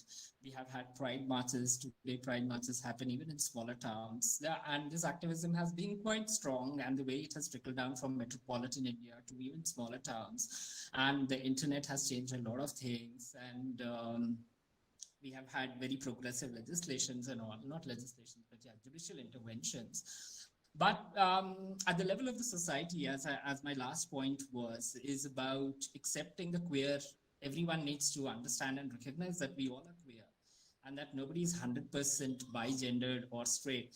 And that acceptance in itself will open up spaces for people. So you don't need then a pride march, or even you don't need an LGBT cafe for that. Every cafe would be open to everybody, right? So, but that is a long-term plan. Like that takes time. Till then, people have to organize, and you have to collaborate. You have to organize. You have to contest the heteronormativity of space and make places for LGBTQ populations. That's what happened in the Western world, and there are certain Western societies, even cities in the West, that have reached post-gay age. Post-gay age is where you don't need to assert your gayness in order to get access to spaces, because the society itself has opened up for everybody. And so that's called post-gay times. So we in India, we are not yet there. So we need to keep making our efforts. We need to keep educating. I, as a teacher, run the sexuality and space course, and I keep educating my students. Even when this course is just being, I've been teaching it since last year. But even before that, when I used to teach cultural geography, we had assignments to go to the Pride March. We had assignments on sexuality. We need to understand spaces and all. And students went out as much more informed, much more open to sexual difference. So I think that has to be there. Then only change can come. Apart from activists and activist efforts, we as scholars have huge responsibilities to bring change. Actually, I think that we academicians have the responsibility, and even students have the responsibility. So the next question is coming from one of my students. He's Chandip Pal, and his question is, We used to see many times that institutions like schools, colleges, and even workplaces rejected transgender people. So, sir, my question is how they can fight for their rights legally and socially to establish their identity both in the educational world and in the professional world. Yeah. Now that we have laws for transgenders, the action has to be taken not just from transgenders itself. The action has to come from us, people who occupy these workplaces, to open up. Yeah, and in 2014, when the law came in, when the judgment came in, and then Delhi University was very open to bring in transgender students, though many of them who did take admission dropped out. I used to wonder that what if a transgender student walks into my class, and as a teacher, do I have the ability and the skills to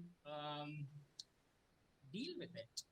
Like, and here I am as a scholar of sexuality asking these questions. Many of them don't even ask these questions. I made a similar presentation, not this one, but about transgender students in the university, for university teachers, and many of them were like, "Kaise kaise baat kar rahe ho? Aise log aayenge ab." But then that has to be actually awareness has to be brought in. So the fight of transgenders will always be there for their identities, for their rights, for this one, because. But apart from that, the fight should also happen from teachers, from students who sit into the class. They have to educate themselves about vocabularies as to and ethics. And many times the question came like, okay, you are bringing transgender students and you're making them feel out of place by focusing on them. It's not about making them out of place, but it is raising the rest of the class towards a certain sensibility and a sensitivity, so that the class doesn't make the others feel out of place, right? So that is a responsibility of teachers, of people in responsible positions, students as well, because there's a lot on the internet about sensitivity towards trans individuals. It comes from what pronouns do we use for them, and how do we treat them, or how do we actually look at them? Right? We should not be discriminatory. So I think the judgments are in place. Now it's the people who have to educate themselves and open up their minds and places for them. Sir, we have with us Mr. Onkon Bishash, who is also a lawyer, and he wants to respond to these questions. So may yes. I ask Mr. Onkon Bishash to respond to this question, please? Yes, whatever I will tell you, that is from my personal experience, because I belong from this transgender community and I identify myself as a trans masculine person. And I am practicing before the Honorable High Court at Calcutta and other district courts in state of West Bengal. So, Mr. Pal, you were asking that how they could fight, how you can also fight with them. Just start making one restroom for your upcoming transgender students in your college. Let us start from this. Because not having a proper gender sensitized or gender affluent restroom is a huge problem for every transgender person in the public sector. It's a huge problem. As per my instance, I can say I am a diabetic patient since last 22 years. Now I am 33. But there is no such a place for my urination. So I have to face the issue every day in my life. Just start making these spaces. This might be a very little, but this much contribution is very huge for us. Yes, I think we have to build up the public spaces first, and then we should move to other things. And thank you, Mr. Varghanavar, for this wonderful and beautiful session and interactive session. We had a very interactive session. Now I will pass over to Debolina, and it's now turn for Onkon Biswas to deliver his lecture. Over to Debolina. Okay, thank you so much. Thank you, sir, very much for this engrossing lecture. The next speaker will be Advocate Onkon Bishwas. Now, Advocate Onkoni Bishwas, alias Onkon, started practicing law in 2013 from District and Sessions Judges Court at Barasat. He faced lots of misbehavior and was bullied by fellow colleagues and other people in life several times. He then left the Barasat court and started working independently as a lawyer and activist. He started practice with Shereshta Ka Jharu Pocha and rose from being an affidavit-making advocate since the middle of 2020 to the porch of the Honorable High Court at Calcutta. He has been harassed by people several times just for his gender identity and name. At present, he has been selected as an empaneled advocate of State Legal Services Authority, West Bengal. Perhaps for the first time across India, a transgender transmasculine person had been selected in a SLSA as an empaneled advocate. Throughout the practice, he has fought for himself and for the LGBTQ community at large. Advocate Onkoni Bishwas, alias Onkon, had completed his schooling from Barasat Girls High School and completed his degree of law under the University of Calcutta from Jogesh Chandra Chaudhuri Law College in 2013. He had faced misbehavior from most of his school teachers during studenthood for portraying different gender behavior. Today, Advocate Onkon Bishwas shall be deliberating on the topic, the queer community and socio-legal perspectives. So over to you, sir. Thank you, Debolina. Let us break the stereotype a little. In this webinar, I am finding there are 34 people, including me, are here. So in this webinar, how many of you do believe that a man also can bleed? I would like to take the response from the audience.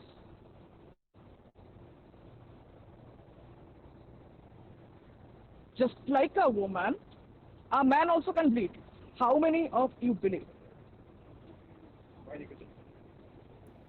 All of us believes in it. Thank you. Then I can guess that this webinar is little sensitized at least. Thank you, ma'am, for your response. Yes, it can be happened, and it used to be. My lecture will be bilingual, one in my mother tongue, another will be in English. So, আমার যেহেতু একটা practical background আছে as an activist and advocate, আমি দুটোই share করবো আপনাদের সঙ্গে।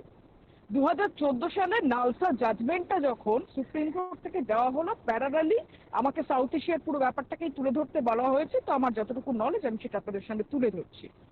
2014 সালে প্রথম যখন নালসা ভার্সেস ইউনিয়ন অফ ইন্ডিয়াতে জাজমেন্টটা সুপ্রিম কোর্ট থেকে আসলো, কম্পারেটিভলি ঠিক একই সময় পাকিস্তান থেকেও ঠিক সেম কাইন্ড অফ একটা জাজমেন্ট এসেছিল, বাংলাদেশ সুপ্রিম কোর্ট থেকেও সেম কাইন্ড অফ একটা জাজমেন্ট এসেছিল, এবং শ্রীলঙ্কা থেকেও একটা সেম ক্যাটাগরির জাজমেন্ট এসেছিল। আজকে 2021 সালে দাঁড়িয়ে ভারতবর্ষ ছিল leader in 2004, they were leading in this field. প্রথম জাজমেন্টটা সুপ্রিম কোর্ট অফ ইন্ডিয়া থেকেই এসেছিল, কিন্তু সেখানে গিয়ে আমরা একটা আইন পেলাম 2019 সালে। 19 সালে আইনটা পেলাম, কিন্তু সেই আইনটা এখন অব্দি সারা ভারতবর্ষে ইমপ্লিকেটেড হয়নি। কিন্তু সেখানে কম্পারেটিভলি বাংলাদেশকে দেখুন, ইন্ডিয়ার মতন ওরা হয়তো যে ট্রান্সজেন্ডার পার্সনদেরকে male female or third gender choose করার সুযোগটা হয়তো ওরা দেয়নি, কিন্তু রিসেন্টলি শেখ হাসিনার সরকার তরফ থেকে কর্পোরেট হাউসগুলোকে বলা হয়েছে যে তারা যদি কোনো এলজিবিটিকিউ পার্সনকে তাদের কোম্পানিগুলোতে অ্যাপয়েন্ট করে, সেক্ষেত্রে তারা 10% কর্পোরেট ট্যাক্স থেকে তারা ছাড় পাবে সরকারের কাছ থেকে। বাংলাদেশ কিন্তু আমাদের অনেক পরে স্বাধীন হয়েছে। আজকে ওদের 50 বছরের এই স্বাধীনতার উদযাপনের বর্ষে দাঁড়িয়ে ওরা কিন্তু আমাদের থেকে বেশ খানিকটা এগিয়ে আছে। ভারতবর্ষ বর্তমানে কিছু কিছু সেক্টরে শুরু হয়েছে, তার মধ্যে একটা হচ্ছে যেমন রিসেন্টলি অ্যাক্সিস ব্যাংকের তরফ থেকে, the Axis Bank have started that the LGBTQ people can add their spouse's name in their when they are coming to the bank and to take the service. They can add their spouse's name and they can utilize their gender derivatives as per their choice, just like adding Mr., Miss, Mrs. and adding the another option MX, which denotes and stands for the queer people. এটা Axis bank করেছে এবং তারও আগে যারা করেছে সেটা হচ্ছে আপনার টিসিএস বলে, এবং টিসিএস বলে একটি কোম্পানি, খুব নামকরা আইটি সেক্টরে আপনারা জানেন। টিসিএস এ কিন্তু ওরা কিন্তু যখন স্পাউসের যে নমিনেশনের যে বিষয়টা ওরা কিন্তু সেটাকেও ইনক্লুড করেছে, এবং ওদের যে সোশ্যাল যে অন্যান্য সাধারণ হেটারোসেক্সুয়াল কাপল ছাড়াও যারা এলজিবিটিকিউ কমিউনিটির কাপল তাদের জন্য কিন্তু এই জিনিসটা টিসিএস চালু করেছে। কিন্তু এরকম ইনস্টেন্স ইন্ডিয়াতে খুবই কম। তার কারণ আমি আমার নিজের প্র্যাকটিসিং এবং অ্যাক্টিভিজম এক্সপিরিয়েন্সে দেখেছি কলকাতা থেকে আপনি সেরকম হচ্ছে যত তাড়াতাড়ি সবকিছু অ্যাক্সেস করতে পারবেন, আপনি একটু অ্যাডভান্সডে যান অ্যাটলিস্ট 50 কিলোমিটার পার, সেখানকার মানুষগুলোর জন্য কিন্তু জীবনটা খুব একটা সহজ নয়। আজকে আমি যখন বারাসাতের মতো একটা শহর থেকে অঙ্কন হচ্ছিলাম 2005-06 সাল নাগাদের কথা বলছি, আমার জন্য সময়টা কিন্তু ঠিকঠাক ছিল না। আমার যে ডিফারেন্ট জেন্ডার বিহেভিয়ারের জন্য আমার পারিপার্শ্বিকতার লোকজন আমাকে বহু থ্রেট করেছে একটা সময়। আমার কাছে এটা একটা চ্যালেঞ্জের মতন ছিল, ভীষণ মাত্রায় একটা বড় মাত্রায় চ্যালেঞ্জের মতন ছিল, শুধুমাত্র স্কুলের টিচারদের কাছ থেকে নয়, আমার পারিপার্শ্বিকতার মানুষেরাও কিন্তু একটা সময় তারা যথেষ্ট অফেন্স জানিয়েছিলেন যে দে আর অফেন্ডেড আমার জেন্ডার বিহেভিয়ারের জন্য, এবং তার মধ্যে কিছুটা সঙ্গ দিয়েছিলেন আমার বাবা এবং আমার ঠাকুর দাদা। যাই হোক, আজকে আমার বাবা একটা জায়গায়, তার সঙ্গে আমার একটা কি বলবো একটা মিউচুয়াল নেগোসিয়েশনের জায়গা, তার কারণ আজকে আমার বিভিন্ন কার্যকলাপের বিষয় নিয়মিত খবরের কাগজে আমার বাবা পড়েন, এখন নিজে থেকেই পাঠান লোকজনকে, যদিও সেটা আমি নিজে খুব একটা পছন্দ করি না। কিন্তু এই জিনিসগুলো কিভাবে আমাদের এই কমিউনিটির ছেলে মেয়েদেরকে ফেস করতে হয় সেটা সম্পর্কে আমি আপনাদেরকে একটু বলতে চাই। পারিবারিক ক্ষেত্র, পরিবার, এটা আমাদের প্রত্যেকটা মানুষের জীবনে খুব ইম্পর্টেন্ট একটা জায়গা রাখে বলে আমি তো মনে করি। এখন সত্যি কথা বলতে আমি এই অঙ্কনী থেকে অঙ্কন হয়ে আসার জার্নিটা আমার হতোই না কোনোদিন যদি না আমি আমার মা আর আমার বোনের সাপোর্ট পেতাম।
এক্সট্রিমলি সরি, আমার একটা কল এসেছিল সেজন্য আমার এটা লিফট হয়ে গেল, তো যেখানটায় ছিলাম আমি।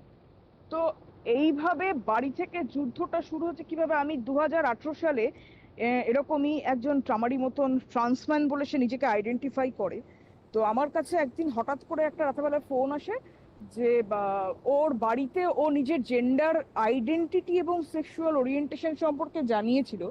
এই ঘটনাটা ঘটেছিল কলকাতা থেকে অনতি দূরে নৈহাটির উপকণ্ঠে। তো আমার কাছে ফোন আসে যে সে জেন্ডার আইডেন্টি এবং সেক্সুয়াল ওরিয়েন্টেশন বাড়ি, তার আমি নামটা বলছি না, নামটা উজ্জ্ব রেখেই বলছি।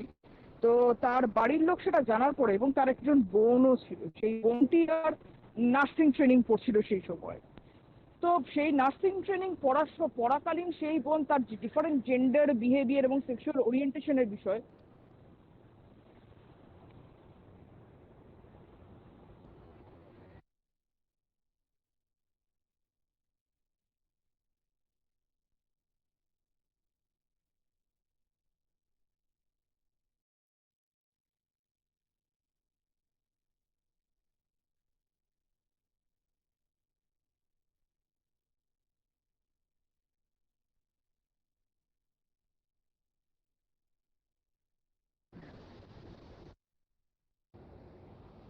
তো তার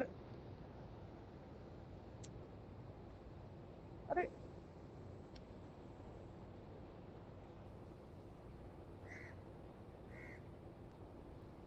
পাগল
I think Advocate Biswas is facing some network issues. I request all participants to have some patience.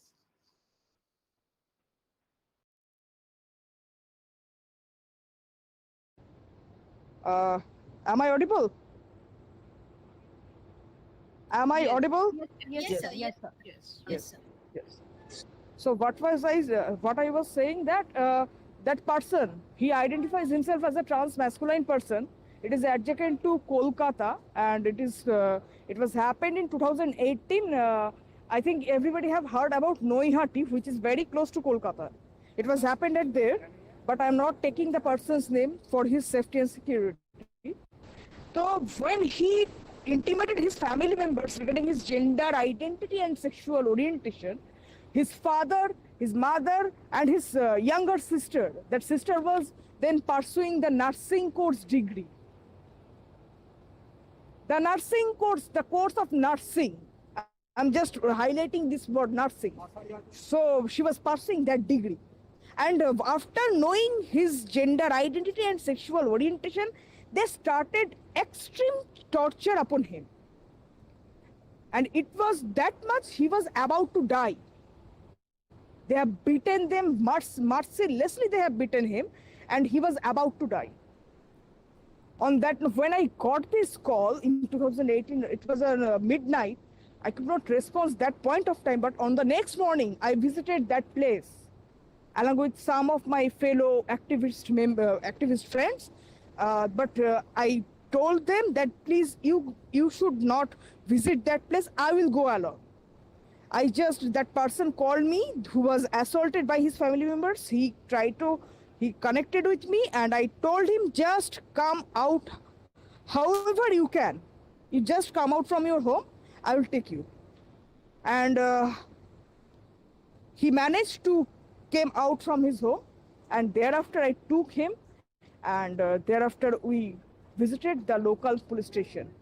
And there was our other fellow community members of activism were there, and all of us sent him to the local hospital for the medical checkup. But what finally happens, that person, he relegated that he would not like to lodge any complaint against his family members. He retaliated back. On standing inside of the police station, that sister was shouting that how she should be a man. She's having breast. She's bleeding. She's bleeded. She can bleed.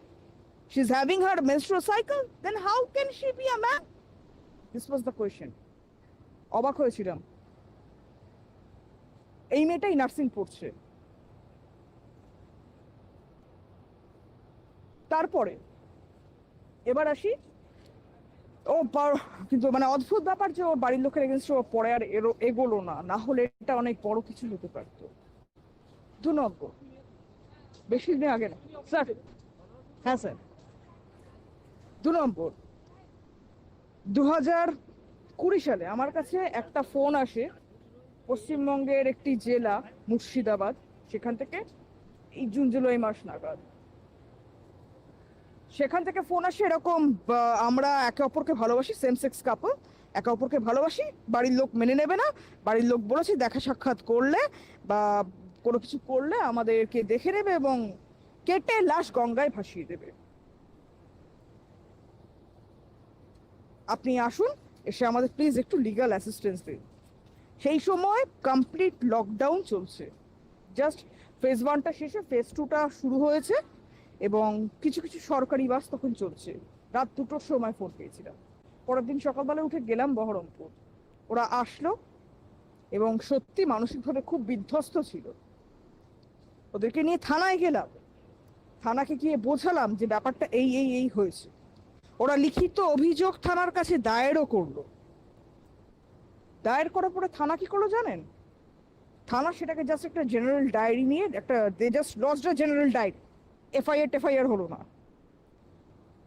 ওরা তখন ভয় পেয়ে চলে আসলো কলকাতায়। কলকাতায় এসে থাকছিল। যখন কলকাতায় নিজেরা আসলো তার মোটামুটি 7 দিন বাদে আমি ওখানকার কনসার্ন থানা থেকে একটা ফোন পেলাম। থানা আবার একটা পাকামি করেছিল, থানা পাকামি করে আমার ভিজিটিং কার্ডটা রেখে দিয়েছিল দেখার জন্য যে আমি সত্যি অ্যাডভোকেট কিনা। তো যাই হোক, থানা পাকামি করে কার্ডটা রেখে দিয়েছিল। 7 দিন বাদে আমার কাছে একটা ফোন আসে, তখন আমি হাইকোর্টে, ওরাও দুজন আমার সাথে হাইকোর্টে এসছে, রিট হবে বলে। হাইকোর্টের সামনে ওরা মামলা করবে বলে ওরা এসছে আমার সঙ্গে। আমাকে ফোন করে থানা থেকে বলছে যে আচ্ছা আপনি কি অ্যাডভোকেট অঙ্কন বিশ্বাস বলছেন? বললাম হ্যাঁ বলছি। আপনার নামে না বহরমপুর থানায় একটা এফআইআর হয়েছে। এফআইআর হয়েছে, কি ব্যাপারে বলুন তো? তখন থানা থেকে আমাকে বললো, থানাকে তখন আমি ফোনে এটাই বললাম যে যখন আমার মক্কেলকে নিয়ে আমি গিয়েছিলাম আপনারা তো এই ডায়েরিটা পড়ে পেয়েছেন। যখন আমি আমার মক্কেলকে নিয়ে গেলাম তারা আপনাদেরকে তাদের সমস্যা বলল এবং আমিও আপনাদেরকে বললাম যে আমি কিন্তু এই কমিউনিটির মানুষ, এটা কিন্তু 377 এর জাজমেন্ট 2018 সালে আছে, আপনারা কিন্তু এফআইআরটা নিন। আপনারা তখন এফআইআরটা নিলেন না, কিন্তু মেয়েটির বাড়ি থেকে, ওটা বুঝ ফ্রেম রিলেশনশিপ ছিল, মেয়েটির বাড়ি থেকে যখন গিয়ে আপনাদেরকে বলা হলো আপনারা এফআইআরটা খুব তাড়াতাড়ি লঞ্চ করে নিলেন, ভালো তো বেশ, তাহলে ঠিক আছে, বেশ আইনি লড়াইয়ে আইনি পথেই আসুন। বহরমপুরের লোয়ার কোর্টে এবার ব্যাপারটা হচ্ছে যে এই মজার ব্যাপারগুলো হচ্ছে যে হাইকোর্টে মামলা করলেও আপনার এগেনস্টে যদি কোনো একটা মামলা পেন্ডিং থাকে কোনো একটা থানাতে, আপনাকে সেখানকার লোকাল কোর্ট থেকে বেল নিতে হবে। জানুয়ারি মাসে গেলাম, ওখানকার যিনি পাবলিক প্রসিকিউটর সাহেব ছিলেন তার সেদিনের স্টান্সটা এরকমই ছিল যখন আমার বেল হিয়ারিং হচ্ছে যে ওরা আমাকে অ্যারেস্ট করবেই, বেল দেবে না। কিন্তু I was thankful to my professional colleagues যে তারা আমাকে সত্যি আটমোস্ট হেল্পটা তারা করেছিলেন, কারণ তারা জানেন আমার যুদ্ধটা আমি প্রতি মুহূর্তে এই হাইকোর্টটায় দাঁড়িয়ে কিরকম যুদ্ধটা আমি রোজ করি, তারা সেটা জানতেন। এবং তারা সত্যি গিয়ে এমনভাবে তারা মুভ করেছিলেন, তারা এমনভাবে হিয়ারিং করেছিলেন যে সেদিন কিন্তু মুর্শিদাবাদের ডিস্ট্রিক্ট জজ আমার নামে কিন্তু বেলটা দিতে বাধ্য হয়েছিল। এবং তারপরে ভেরি রিসেন্ট আমি যেহেতু রিভিশনে গিয়েছিলাম, রিভিশনে ফাইনালি এবং ওদের রিটটাতে ফাইনালি এটাই অর্ডার হলো যে দুজনেই কনসেন্টিং অ্যাডাল্ট, তো মেয়েটি চাইলে তার যেখানে থাকার ইচ্ছে সে কিন্তু সেখানেই থাকতে পারবে, বাড়ির লোক এখানে বাধা দেওয়ার কোনো জায়গাতেই কোনোভাবে নেই, দিতে পারবে না। যদি দেয় তাহলে further process initiated by law তাদের এগেনস্টে শুরু হয়ে যাবে। এবং তার সঙ্গে মজার ব্যাপার হচ্ছে এটাই যে রিটটাও সেখানে ডিসপোজ অফ করা হলো এবং তার সঙ্গে আমার এগেনস্টে যে এফআইআরটা বহরমপুর থানা থেকে ইনিশিয়েটেড করা হয়েছিল that was also quashed and set aside by the honourable high court at Calcutta. তো এখন ওরা আছে বহরমপুরে একটি জায়গাতে আছে, থাকছে, ভালোই আছে। তারপরে এরকম রেস্কিউ, এরকম কাপলকে বের করে আনার এরকম ঘটনা আমার জীবনে বহু ঘটেছে। আমি 8 থেকে 9টা কাপলকে এইভাবেই আমি বার করেছি, পুলিশকে বুঝিয়ে, আলাদা আলাদা গভর্নমেন্ট যে আমাদের যে ল এনফোর্সিং এজেন্সিগুলো আছে বা অন্যান্য গভর্নমেন্ট এজেন্সিগুলোকে ইউটিলাইজ করে আমি এরকম প্রচুর মানুষকে বার করেছি একটা সময়। আজকে একটু হাঁপিয়ে গিয়েছি। এবার আসি যে ইনক্লুশনের জায়গাটা, সোশ্যাল ইনক্লুশন, 2014-তে সুপ্রিম কোর্ট আমাদেরকে জাজমেন্ট দিচ্ছেন যে transgender person can choose they can identify their self as a man, male, female, or as a transgender or third gender. ভালো কথা। তাদের সমস্ত রকমের সুযোগ সুবিধা কি ধরনের, সোশ্যাল সিকিউরিটি বলে একটা টার্ম আমরা খুব পেয়ে থাকি। তো সেই সোশ্যাল সিকিউরিটির মধ্যে কি কি পড়ছে, জব, আপনার কাজের সুযোগ, জীবিকার সুযোগ, জীবনে বেঁচে থাকার সুযোগ, হ্যাঁ, সেগুলো এক একটা আমাদের কনস্টিটিউশন বলছে যে এগুলো এক একটা করে আমাদের fundamental rights confirmed by the constitution of India. 2014 সালে আমরা সুপ্রিম কোর্ট থেকে একটা জাজমেন্ট পেয়ে আসলাম, কিন্তু 2020 সালে মজার ব্যাপার, কলকাতা উচ্চ ন্যায়ালয়ের অ্যাডমিনিস্ট্রেশন থেকে, অর্থাৎ ক্যালকাটা হাইকোর্টের অ্যাডমিনিস্ট্রেশন থেকে একটা নোটিফিকেশন বার করা হলো রিক্রুটমেন্টের জন্য। রিক্রুটমেন্টটা ছিল এরকম, assistant registrar post for the original side. তো সেখানে কারা পরীক্ষা দিতে পারবে, এবং এই রিক্রুটমেন্টটা ছিল ডাইরেক্ট ফ্রম দ্য বার, অর্থাৎ যারা প্র্যাকটিসে আছেন সমস্ত লয়াররা, তারা এই পরীক্ষাটায় ডাইরেক্টলি বসতে পারবে। কিন্তু এবার মজার ব্যাপারটা হচ্ছে যে জেন্ডার, মানে কোন কোন জেন্ডারের মানুষেরা পরীক্ষাটা দিতে পারবে। সেখানে দেওয়া রইল মেল অ্যান্ড ফিমেল। 2014 সালের জাজমেন্ট ছিল সুপ্রিম কোর্ট থেকে, ক্যালকাটা হাইকোর্টের অ্যাডমিনিস্ট্রেশন সেই জাজমেন্ট ভায়োলেট করছে। সেই নোটিফিকেশনটাকে আমি চ্যালেঞ্জ করেছিলাম অরিজিনাল সাইডের কাছ থেকে। অরিজিনাল সাইডে যে জজ সাহেবের সামনে এই মামলা সেই সময় মুভ করা হয়েছিল, প্রত্যেকটা বেঞ্চের কাছ থেকে, বিশ্বাস করুন, ক্যালকাটা হাইকোর্টের এই অরিজিনাল সাইডের অ্যাডমিনিস্ট্রেশন খুব বাজে রকম ভাবে না, দে আর জাস্ট হিট ব্যাক, যা তা রকম ভাবে তাদেরকে ঝেড়েছিলেন, মানে লিটারালি ঝেড়েছিলেন যে এটা কি করে সম্ভব হয়। এবং ততদিনে একটা অ্যাক্ট এসে গেছে, তাহলে এইভাবে একটা এক্সক্লুশন, একটা পার্টিকুলার জেন্ডারকে কিভাবে এক্সক্লুড করে রাখতে পারেন আপনারা। এই মর্মে ক্যালকাটা হাইকোর্ট কিন্তু সেই সময় আমার ফেভারে অর্ডারটা দিয়েছিলেন এই আগস্ট মাসের 7 তারিখে। 1 বছর পর, যেটা গত বছর পরীক্ষা হওয়ার কথা ছিল, 1 বছর বাদে গিয়ে কিন্তু সেই পরীক্ষাটা হয়েছে, এবং ফাইনালি আমি অ্যাপিয়ার করতে পেরেছি। এখনো অব্দি রেজাল্টটাও বেরোয়নি, দেখা যাক আগামী দিনে কি হয়। তো এরকম প্রত্যেকটা ছোট ছোট ক্ষেত্রে আজকে কিছু কিছু দেশে বলুন বা ভারতবর্ষের কিছু কিছু রাজ্যে ট্রান্স মানুষদের জন্য, পার্টিকুলার আমি ট্রান্সটাকে বেশি করে বলছি, তার কারণ আমি এই কমিউনিটিটাকে আমি নিজে বিলং করি এবং সব থেকে বেশি আমি কাজ করছি ট্রান্স মানুষদের জন্য। কিছু কিছু ক্ষেত্রে রিজার্ভেশনের যে প্রভিশন গুলো, জব রিজার্ভেশন, তার মধ্যে রিসেন্টলি কর্ণাটক গভর্নমেন্ট থেকে 1% রিজার্ভেশন দিয়েছে, ওটা যাই বলুন না কেন, সেই জন্য দেখলে বুঝতে পারি। আর কোয়ার কমিউনিটির মানুষগুলো তো, তাদের তো মানে কোয়ার ইন্টারসেক্স, কোয়ার কমিউনিটির মানুষগুলোকে যাও বা প্রাইডে দেখতে পাই। সব থেকে বেশি ভালনারেবল এই মুহূর্তে গোটা কমিউনিটিটার মধ্যে হয়ে রয়েছে ইন্টারসেক্স মানুষেরা। তাদের সম্পর্কে কিন্তু কোনো কথা হয় না, কোথাও হয় না। আর তাদের সমস্যাগুলো সত্যি কথা বলতে গেলে আমাকে যদি আপনারা জিজ্ঞেস করেন, হয়তো আমিও ভালোভাবে বলবো। প্রত্যেক দিন এরকম সিরিজ অফ লিটিগেশনস হচ্ছে, এবং সত্যি কথা বলতে একটা পশ্চিমবঙ্গে একটা ট্রান্সজেন্ডার ডেভেলপমেন্ট বোর্ডও আছে, কিন্তু বোর্ডের অ্যাকচুয়াল ফাংশনটা কি সেটা সত্যি কথা বলতে আমিও জানি না, বুঝতে পারি না।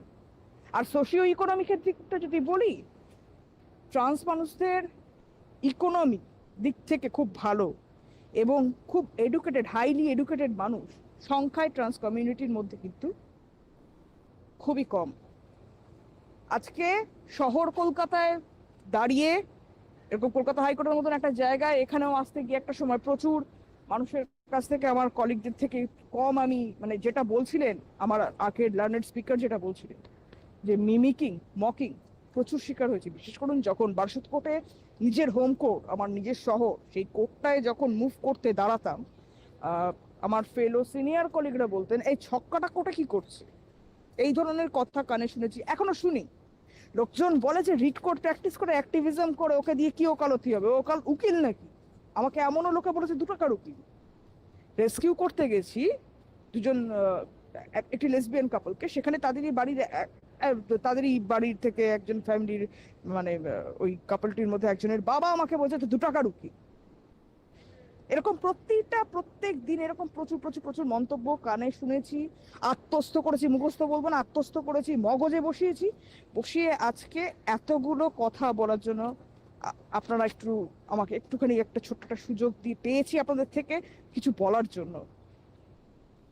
এভাবেই আমাদের রোজনামচাগুলো চলে, বিশেষ করে খুব স্ট্রাগল করে চলে। কারণ আমি যে কটা কথা বলছি তখন আমি কোনো ওই রিসার্চ পেপারের জন্য বলছি না, কিচ্ছু নয়, আমার প্র্যাকটিস বাড়ানোর জন্যও বলছি না। যেটা বলছি সেটা আমার দৈনন্দিন জীবনের প্রত্যেক দিনের অভিজ্ঞতা, সেটা আমি আপনাদের সঙ্গে শেয়ার করছি। মানুষগুলোর অবস্থা সত্যি ভালো নয়। এমন অনেক ছেলে মেয়ে আছে, এই 2-3-4 দিন আগে একটি ছেলে আমাকে ফোন করেছিল, সে একজন ট্রান্সম্যান, এবং সব থেকে বড় কথা এই লিগাল ক্রিটিক্যালিটিস গুলো এত সাংঘাতিক না। আজকে ট্রান্সজেন্ডার প্রোটেকশন অ্যাক্টের কথা আমরা বলছি, যে ট্রান্সজেন্ডার প্রোটেকশন অ্যাক্ট 2019 এসেছে, 2020-তে একটা রুলস এসেছে, কিন্তু বেশিরভাগ স্টেটে কিন্তু এখনো অবধি সেগুলো এনঅ্যাক্টেড বা ইমপ্লিমেন্টেশন হয়নি। আজকে 2019 সালের আগে পর্যন্ত নালসা জাজমেন্টের প্রিন্সিপালটা দিয়ে ট্রান্স মানুষগুলো তারা তাদের ডকুমেন্ট চেঞ্জ করতে পারত। 2019-এর এই আইনটা আসার পরে আজকে ইমপ্লিমেন্টেশন না হওয়ার ফলে তারা দিশেহারা যে তারা চেঞ্জটা করবে কিভাবে। সেটা ইমপ্লিমেন্টেশনের জন্য আজকে হাইকোর্টে মামলা পর্যন্ত করতে হয়েছে, কিন্তু সেই মামলাটা লিস্টে এসেও উঠছে না। কেন জানেন? তার কারণ এটা ট্রান্সজেন্ডার কমিউনিটির মামলা, তাই বিনা পয়সায় ওই মামলা মুভ করা যাবে না। এটা মানুষের মেন্টালিটি। আপনি মেন্টালিটি বদলটা করবেন কিভাবে?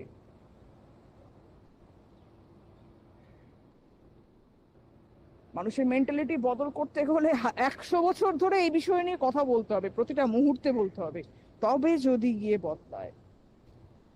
আজকে আমি বলবো না যে আমি ভারতবর্ষে আছি বলে খুব খারাপ আছি, খুব খারাপ যেমন নেই, আবার এটাও সত্যি কথা যে খুব ভালোও কিন্তু আমি নেই। তার কারণ আমাকে ট্রান্সজেন্ডার প্রোটেকশন অ্যাক্ট ওই নাম কাওয়াস্তে একটা প্রোটেকশন দেয়। তো what is about my personal loss? এখনো অব্দি কিছু নয়। 3-4টে সেক্ট যদি আলাদা আলাদা করে আমি ধরি, যে রিলিজিয়ানগতভাবে, তার মধ্যে যদি আপনি ভালো করে খুঁটিয়ে দেখেন, দেখতে পাবেন যে হিন্দু পার্সোনাল ল গুলো বাকিগুলোর থেকে একটু উন্নত। তার কারণ হিন্দু ইনস্ক্রিপশন গুলোতে কিন্তু এই গোটা কোয়ার কমিউনিটিকে একটু হলেও পাওয়া যায়। বাকিগুলোতে কিন্তু মোহামেডান লতেও কিছুটা পাবেন, বাট বাদ বাকিগুলোতে কিন্তু একদম নো, স্ট্রিক্টলি নো, পাবেন না। So this are the real scenario,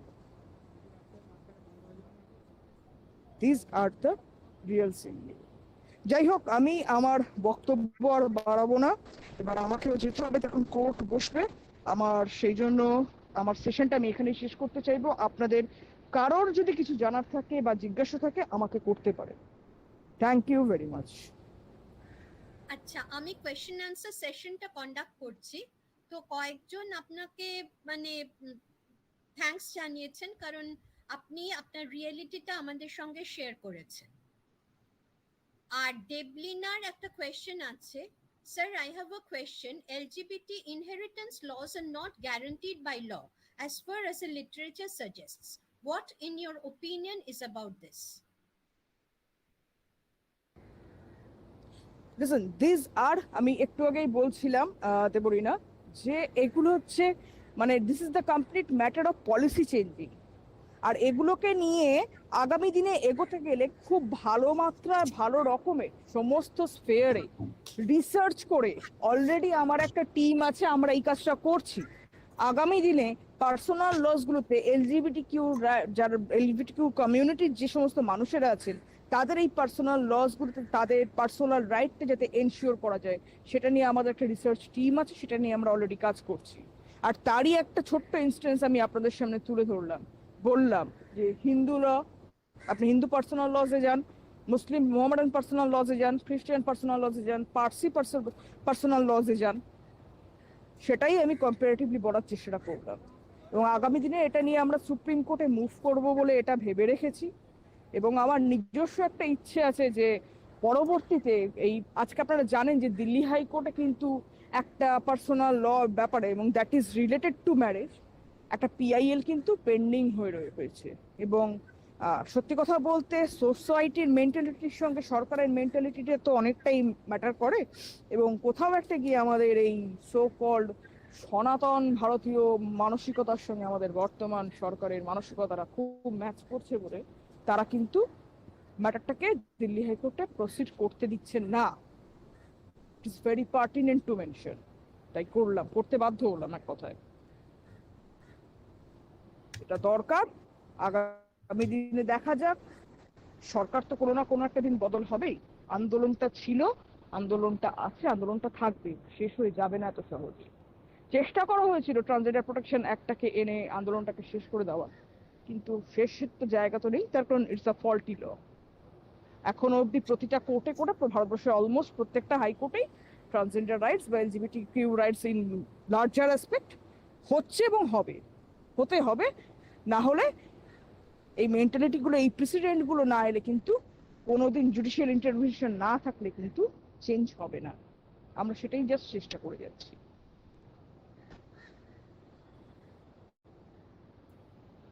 সামাজিক হ্যাঁ বলছি যে আশা করছি আমি তোমার উত্তর আমি দিতে পারলাম। Deblina? Yes sir, thank you so much. হ্যাঁ ম্যাম বলুন। আচ্ছা, আমি এবারে একটা জিনিস নিয়ে একটুখানি শেষের কথাটা টানতে চাইছি।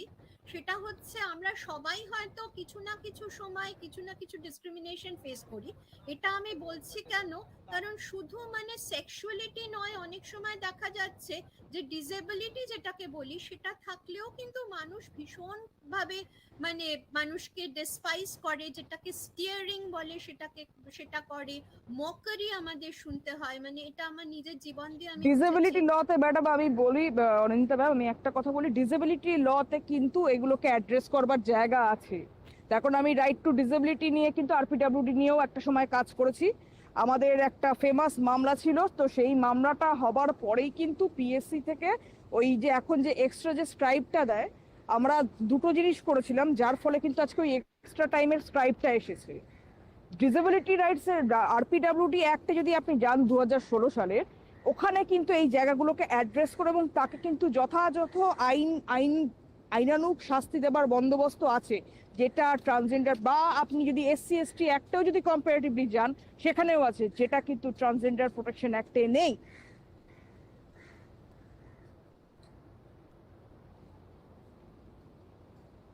সুতরাং আমাদের কিন্তু আরো অনেক বেশি সেন্সিটিভ হতে হবে। আপনি যেটা বলেছেন, we have to sensitize ourselves, and এরকম আমার মনে হয় আরো বেশি অ্যাডভোকেসি দরকার।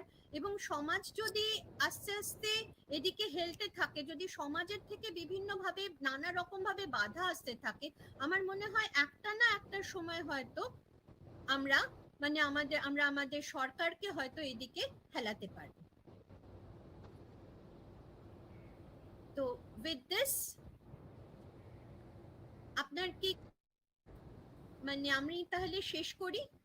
হ্যাঁ হ্যাঁ হ্যাঁ, তাহলে আমরা আজকের মানে অ্যাডভোকেট অঙ্কন বিশ্বাসের যে তিনি প্রেজেন্টেশনটা দিলেন এটা শেষ করছি।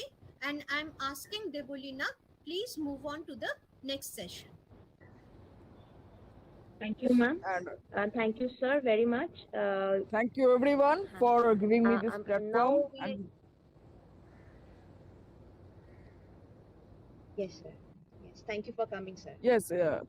Yes, thank you so much for giving me this opportunity to use your platform, and I would like to take your leave now because it's almost 2, so I have to move for the court. Thank you so much. Thank you sir, thank you very much. So with this we come to the end of the plenary sessions, and we shall now move on to our second technical session. Our second technical session will have Dr. Kiran Bhattanavar as the chairperson. There are 3 participants for this session. We shall have the interactive session once the 3 presentations are over. The audience is requested to kindly type their questions in the chat box or in the comment section in YouTube, and these questions will be done in the interactive session, right? So without much further ado, I request the first presenter, Dr. Tista De, to go ahead with her presentation. The title of her paper is Stigmatized Sexual Identity and Crisis of Social Acceptance, a cross-sectional study of the LGBT community in Kolkata. Over to you, Dr. De. Yeah, thank you. Just give me some time to share my slide.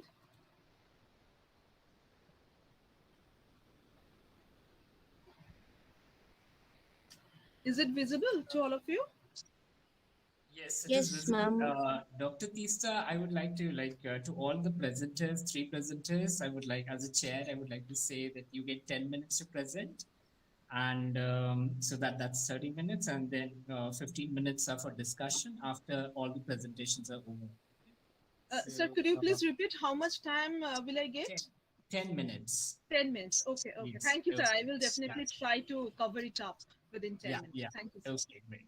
Okay, so a very formal good afternoon to the respected chairperson, sir, the reporter, and all the academicians. Today, I would like to share some of my thoughts on the stigmatized sexual identity and crisis of social acceptance, a cross-sectional study of the LGBT community in Kolkata.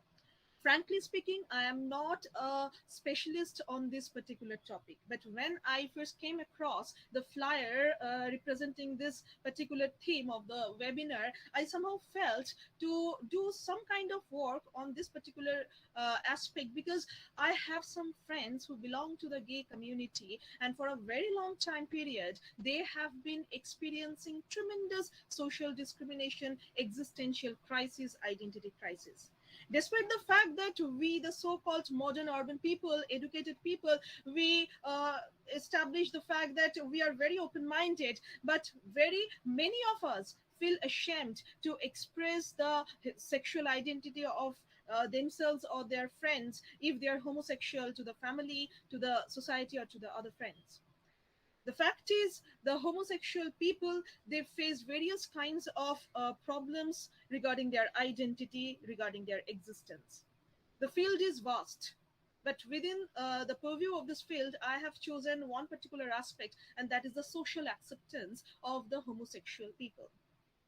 What I found that almost everyone, each and every homosexual people, they somehow felt that they can't establish or express their actual sexual identity to everyone, to the society. And as far as the society's perception is concerned, there is some kind of negative perceptions related with this particular term, homosexuality. Like they think that LGBT people, the homosexual people, they are sick, immature, they are sexually unskilled, sinful, socially undesirable. All those homosexual people, if they somehow express their sexual orientation, their identity, they face various kinds of social stigmas, social exclusions, discriminations, humiliations, exploitations, so on, so on, and so on.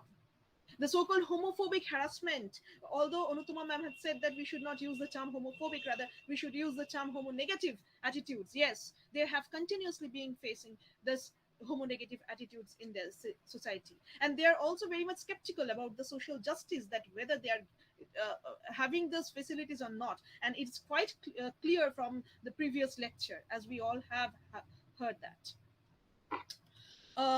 1 minute, it's not moving, just 1 minute. So what happened when I started working, just a minute, I'm sorry, because my laptop becomes hang actually. Excuse me, I'm extremely sorry. Yes, sir. Okay, so when I'm trying to, is it visible? Can anyone please assure me? Yes. Yes, Okay. yes. Okay.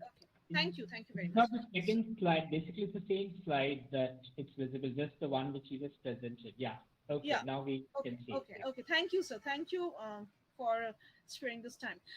So when I'm talking about the social acceptance, what is the actual meaning of social acceptance? I'm not saying that, okay, people just verbally said, okay, you are very much acceptable in our society. No. We have to change individuals' opinion about the LGBT community. We have to change individuals' attitude towards this particular community, towards the rights. There has to be some changes in the social beliefs about this particular community, and the laws and policies should play important role for their protections. Now, the William Institute, they continued the survey regarding the global acceptance or the social acceptance of the homosexual people since 1981. In the latest report, which was published in 2017, they expressed that 131 countries out of 171, those countries experienced increase in social acceptance of the homosexual people. 16 countries experienced decline, and 27 countries experienced no change. So Iceland, Netherlands, Norway, all the developed countries, they are moving much, much forward than us. Whereas Afghanistan, Sri Lanka, Pakistan, Egypt, we all know that their global acceptance, social acceptance is very poor.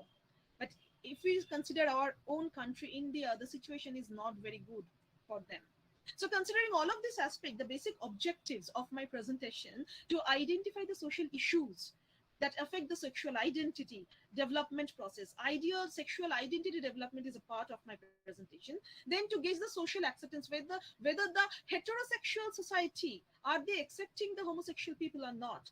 And on the contrary to that, whether the homosexual people, what the homosexual people are feeling regarding their social acceptance, and what sort of disparities, discrepancies are there between these two perceptions among the heterosexual people and the homosexual people. As far as the database is concerned, this is purely primary database work. I have just got maximum hardly 15 days, 10 to 15 days to prepare this entire presentation. So I started Google sampling, collecting perceptions through Google Forms, and I got 105 through the random sampling method from their perceptions from the heterosexual community. And I have some friends, and based on the snowball sampling method, I have collected the perceptions of 12 homosexual people. 10 of them represent the gay community, and 2 of them are lesbian. So as far as the overall methodology is concerned, it is not a finished work, it is ongoing process. I have used the interview method for identifying their sexual identity development process, and comparative analysis I have done, as I have mentioned.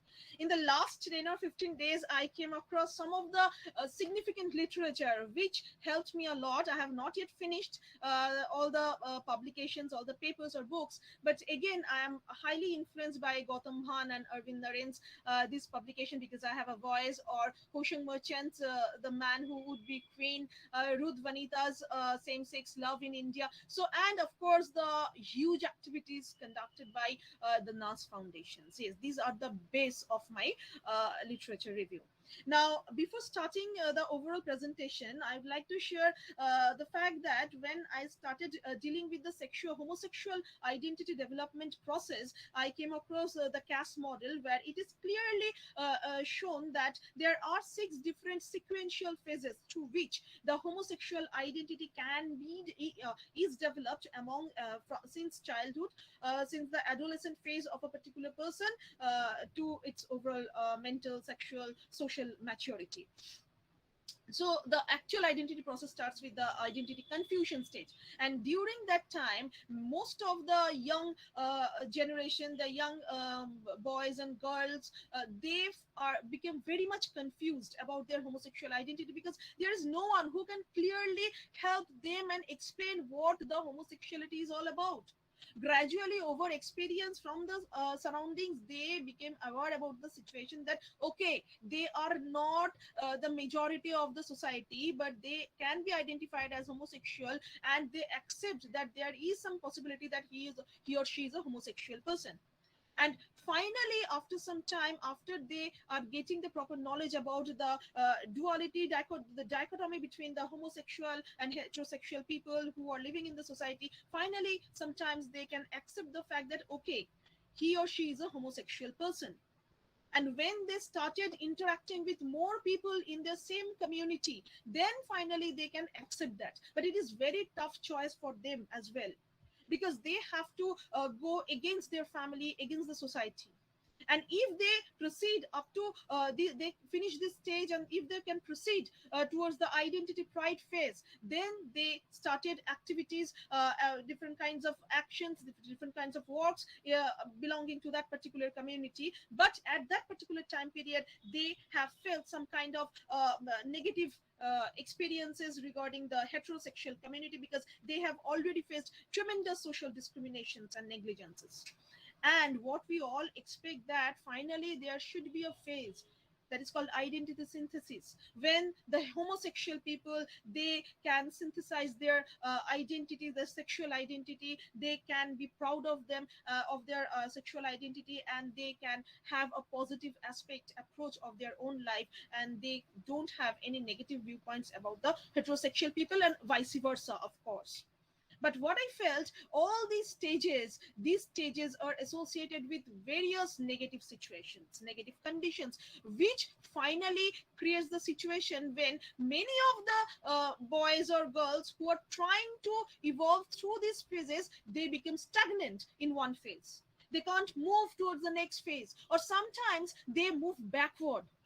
And there are plenty of persons, and I know some of my friends who initially identified them as a gay, but eventually, due to various reasons, I am not here to deal with all these reasons. There are various lots of self reasons, personal reasons, family oriented reasons, social reasons. Due to all those reasons, they transform them as bisexual, or they transform them forcefully as heterosexual. But this is still happening, and it is not at all required for the proper sexual identity development of any person. So after dealing with this theoretical some concepts, here I would like to share some of the perceptions what the heterosexual society feels about the homosexual people, and I would like to compare their perceptions with the homosexual people. Now here you can see this is the overall demographic features of the heterosexual people.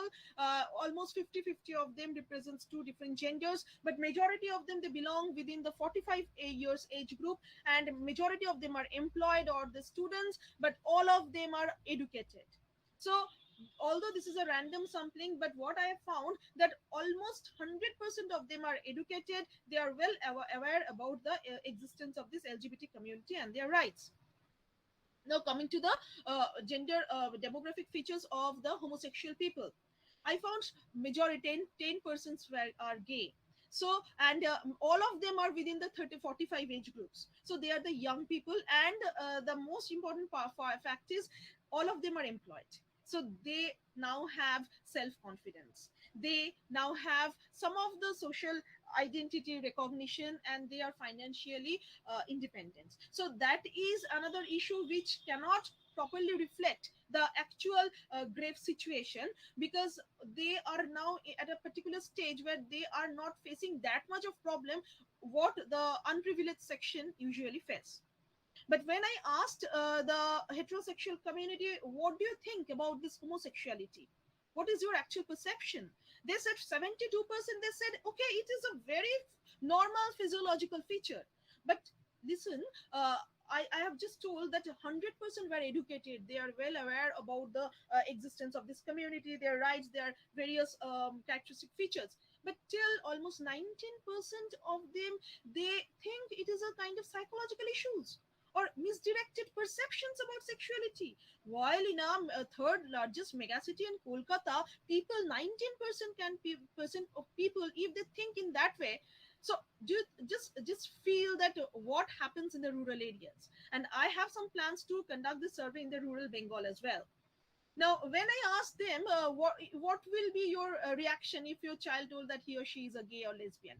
50% accepts. I don't know whether they properly accept or not, although I didn't ask their actual identity. But see, 50% are even not sure. They said they will be upset, or they just say they don't know because they have some confusions. And till now, parents can't accept the fact that their offsprings are going to be a homosexual. They are trying lots of psychological treatment, psychoanalysis or something like that, medications and something like that, to transform, to change his or her daughter's or son's sexual mentality. But almost majority of them, 84%, 85%, they realize that no, from the very childhood we should teach them about the concept of this LGBT community, sexual preference, etc. Then I prepared some questions regarding the basic knowledge about the LGBT community, their basic behavior about the LGBT community, and their basic perceptions about the LGBT community. But when I compared their knowledge, the knowledge of the homosexual community and the behavior of the heterosexual community regarding the homosexuality, I got very positive responses. Because I'm surveying in Kolkata, the educated persons, as far as the knowledge is concerned, the majority of them, they said, yes, we know many people who belong to LGBT community. I know, we all know that how much policies and laws are in favor of them. Even they said that they will have no issue if they have one gay or lesbian friend, neighbor. They can invite them. They can have a very good relation with them, and they can boldly support the homosexual identity. This is their behavioral related questions. But when I asked them, you have 2 more minutes. So just give me three or 4 minutes. I will try to max 3. cover it up. Okay. So when I asked them the perceptions regarding the present situation of the homosexual people, they said 95% said that no, even in Kolkata, the LGBT community, they need much more administrative support. They feel that maximum homosexual people, they hide their identity, and they feel that society should be more open-minded regarding their acceptance. The society thinks that in the last 10 years, the societal mentality changed a little bit, but they think that they support that same-sex couples should be allowed to marry legally. But when I'm asking that whether you will you support your family member if you think that he belongs to that community, 67% said yes, I will. But when I asked the same question to the homosexual community, they said they never got any kind of strong support from their family member. When I asked the society, heterosexual society, what do you think? What is your overall opinion about the gay men, lesbian women? They said they are very much acceptable. But when I asked the homosexual community, do you really feel that you are very much acceptable in your society? Just see the situation. They do not at all think that they are very much acceptable. And more grave situation is for the lesbian women. They can't even express their sexual preference. There are various web series out there now who are where we can see all these situations. When I asked them the sexual, what sort of expressions of sexual identity you feel in different social spheres, they said the society thinks everywhere they can almost share their identity, but that's a no. Only in the family I can share my viewpoint, but not in my educational society, not in the education institution, society, workplace, relatives, or in front of the relatives. The homosexual people, they feel that the degradation of the social identity is the most serious problem that they will feel or they have faced, and that's why they want to suppress their sexual preferences. When I asked them whether they are accepted in their family, they said yes. Almost many of them, they said yes, we are to some extent accepted in their family. But when it comes to the aged family members, aged people, religious people, or the neighbors, we can see that they said that no, they are not at all acceptable. As far as their reasons behind concealing their identity, they said the main factor is fear of facing the adverse reaction from society, from family, from relatives, and that is also true for the homosexual people. So, considering the major findings, although social acceptance of the homosexual is much higher in the urban spaces like in Kolkata, but there is huge degree of disparity in different age groups, gender groups, religious groups.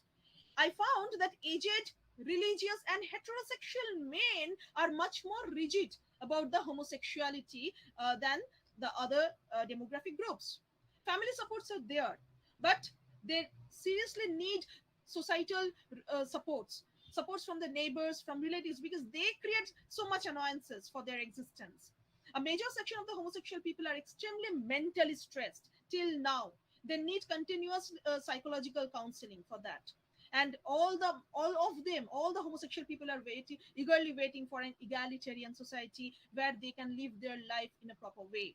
So in conclusion, I would like to share that there should be an art for moving towards equality, irrespective of the gender identity, sexual preference identity, or something like that. We should accept the homosexual group We should start accepting the homosexual people not only from the family level, and later on we should expand it in different socio-economic classes vertically and also in the rural urban areas. What I found, there is another sexual one privileged homosexual group who do not face such extreme situation what the unprivileged homosexual people face. Proper guidance, proper education should be started much earlier. Media must play a very important role, and the globally accepted knowledge about homosexuality must be spread, distributed among everyone in our society to change our society's mentality. At last, I would like to say, hope will never be silent. One day we will definitely see that we all will have some kind of egalitarian society in this respect. Thank you very much. Thank you, Dr. Tista Dey. And the questions for Tista Dey should be typed in the message box. And I would now like to invite Victor Banerjee, who would be presenting on bisexual exclusions within queer spaces. Yeah, Victor, are you here? Yeah, a very good afternoon to all of you. Yeah. So Victor, you take 10 minutes? Right? Yeah, I will take 10 minutes only, not more than that.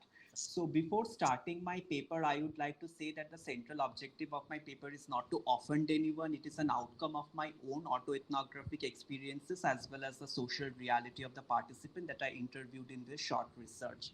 So the paper that I'm presenting is on locating the cartography of bisexual exclusion within queer space, need for social change to make bitopia visible. So to start with the introduction, the perpetual erasure and stigmatization of bisexuality, which is often considered as the silent majority, is rendered invisible and pushed in the incarceration of anonymity. Bisexuality, with its vivid sexual preference and orientation, challenge the mononormative precepts by manifesting parasexual fluidity and polyamory and retaining the monochromatic performativity.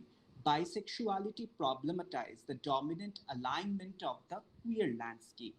By recasting and reinscribing the collective consciousness of freely floating in the continuum of sexual and affective affinity, bisexual bodies carve their niche by choosing, living, doing, and making their self-social and phenomenological embodiment. By portraying bisexuality as a confused, fence-sitter, privilege seeker, confused, closeted gay and lesbians who cannot take a valid stand, the alignment and the direction of bi-negativity and bi-erasure are consolidated both by the heterosexual and homosexual backdrop. In simple parlance, bisexual and bi-erasure is the process of alienating and silencing the identity and socio-sexual orientation of bisexuality through the performative cartography of shame, denigration, abomination, hatred, and perpetual incitement of phobia.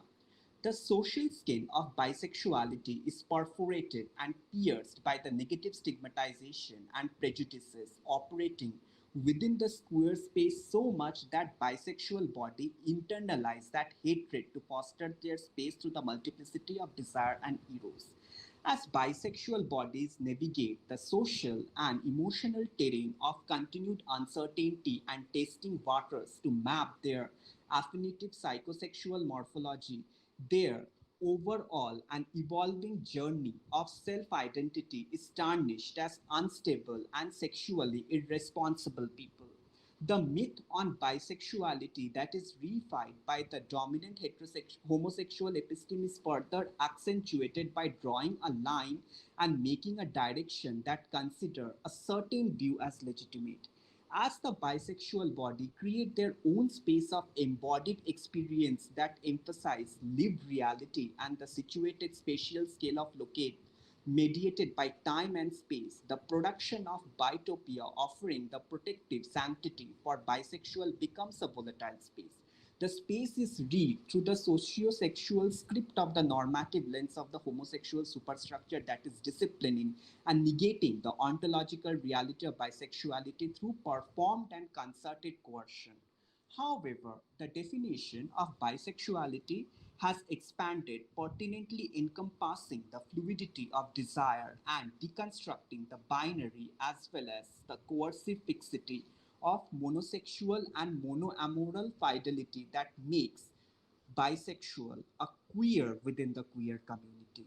With the continuation of erasure and exclusion widening the cleft between homosexuality and bisexuality, bisexual peoples are vulnerable to unique stressor of passing as either heterosexual or homosexual. The passing as mechanism is a systematic explication of performative geography adopted by bisexual people to protect and safeguard themselves from the unrelenting prejudices enacted and reconstituted by the trajectory of different orientations and diverse patterns. The central objectivity of this short research that which I have executed is to highlight and point out the range of exclusion and negativity inflicted on bisexual people with the interiority and exteriority of queer space making their visibility and socio-psychic reality nebulous and obscure. The paper also tried to seek out the dialectics of monoamoral and monofidelity through corporeal discipline and speech act. The paper questioned how the constructions of different kinds of the closet in which the bisexual body is forcibly kept in the Stygian prison of invisibility foreground a new possibility and the surface of asserting the identitarian significance of social locations and visibility. Finally, the paper aims to quest for seeking effective intervention to reduce bi-negativity and bi-erasure with remedial awareness. The paper instrumentalized a need-based holistic communitarian role that positions the bisexual embodiment in a positive framework. So for using this short research, the main methods and methodology I have used is based on autoethnography and unstructured interview. By keeping in mind the sensitivity of this research and protecting the identity of participants, the original names are not taken into consideration. Participants are approached through various SNS, that is social networking sites like Facebook, Instagram, and ODS, that is online dating sites like Grindr, Planet Romeo, and Blueit. For maintaining a holistical communication with the limited and selected participant, the significance of grapevine and snowball samples were utilized. By using the insider's perspective by getting into the internal landscape of bisexuality, the apparatus of autoethnography by reflecting into the self-reflexivity and personal experience for underpinning the wide spectrum of social, cultural, and emotional geography of bisexuality enabled me to unravel the complex contour of bodily terrain. The age group of the sample size of the bisexual population used for this research is between 20 to 50. The population size for the present study is only 10 to 15. The majority of the interviewed people are men and a few are women situated in the cosmopolitan spaces and tier 2 and 3 cities.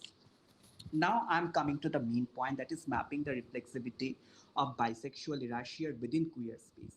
The continued erasure of the bisexual body by the performativity of diverse indicia is perpetuated and reified within the queer space that manifests the dogmatic monolithic belief system of monosexual idealization.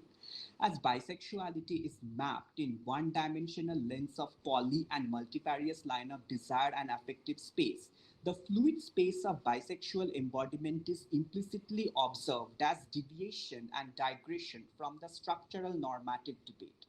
The parasexual fluidity of bisexuality is stigmatized, and often the bisexual individual preferring monoromantic relationship is painted with the benighted brush of stereotypical perception.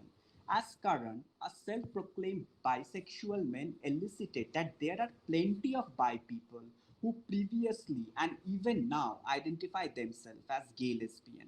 The problem of continued uncertainty and bisexuals among being the epitome of confusion falsely propagated within the queer space often compound erasure and invisibility.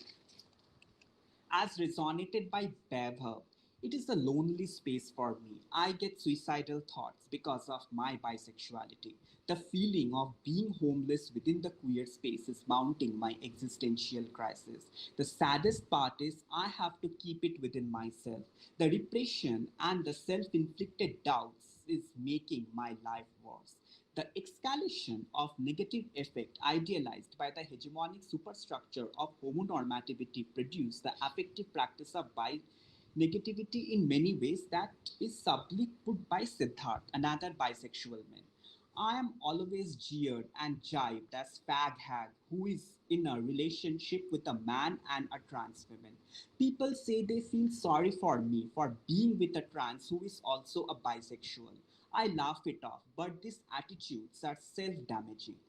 Bisexual exclusion and internalized bi-negativity as the object and subject dichotomy in which the conscious internalizations of self-inflicted bi-hatred adopted by bisexual individuals unknowingly in their collective identity imbibe the negative societal attitude create a different kinds of adversarial psychological problem that is substantiated eloquently by Ulhas.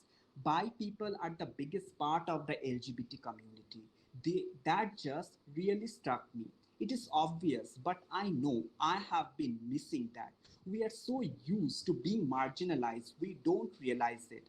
Bisexuals are often perceived as carrying out a charade, a pretense, and then inside there is fear and fright that they are always wrong and confused that damage their self-worth. The feeling of admitting because of a fear of assumed reprisal in the form of being mocked by the world and the constant ignominy inflicted on bisexual identity props the Stygian closet of isolation. Nilanjana, a self-identified With just 2 minutes. Okay, just 2 minutes more. sir, Fine? 3 minutes, Yeah. 3 minutes. Okay. Okay, 3 Nilanjana, minutes. a self-identified bisexual woman in her 30 entail, it is so frustrating and claustrophobic to live in the closet that is not confined within the sanctity of domestic space. You go anywhere, you will never see bisexual visibility. It is mentally frustrating that the inclusion of bisexual people is seen as optional or not important. I have been read as a cheater who is shattering the trust of my husband. I am slurred as a weirdo, a polyamorous, confused slut, always prowling for sex from both gender. The power of assumption of another combined of others combined with the power of fear beget the dark shadow of invisibility that takes the shape of erasure. Echoing this axiomatic truth, Paresh, a married bisexual man, assert his quandary and fear by envisaging, I am just going to stay quiet. Isn't it better to be invisible rather than demonized? I don't mind being mislabeled if that means I might be spared from seen as defective and pervert. This voice within me is getting more strident, sprouting the seeds of self-hatred, slowly consuming me alive. So now, need for social awareness to make Bitopia visible. The major challenge to establish a communitarian model of inclusivity in the bisexual ecosystem is plagued with many difficulties. The rich diversity existing within the bisexual landscape and the mundane lived reality of involuted orientation, affinity, and identity in the tapestry of bisexuality make it difficult to blend and come as a community.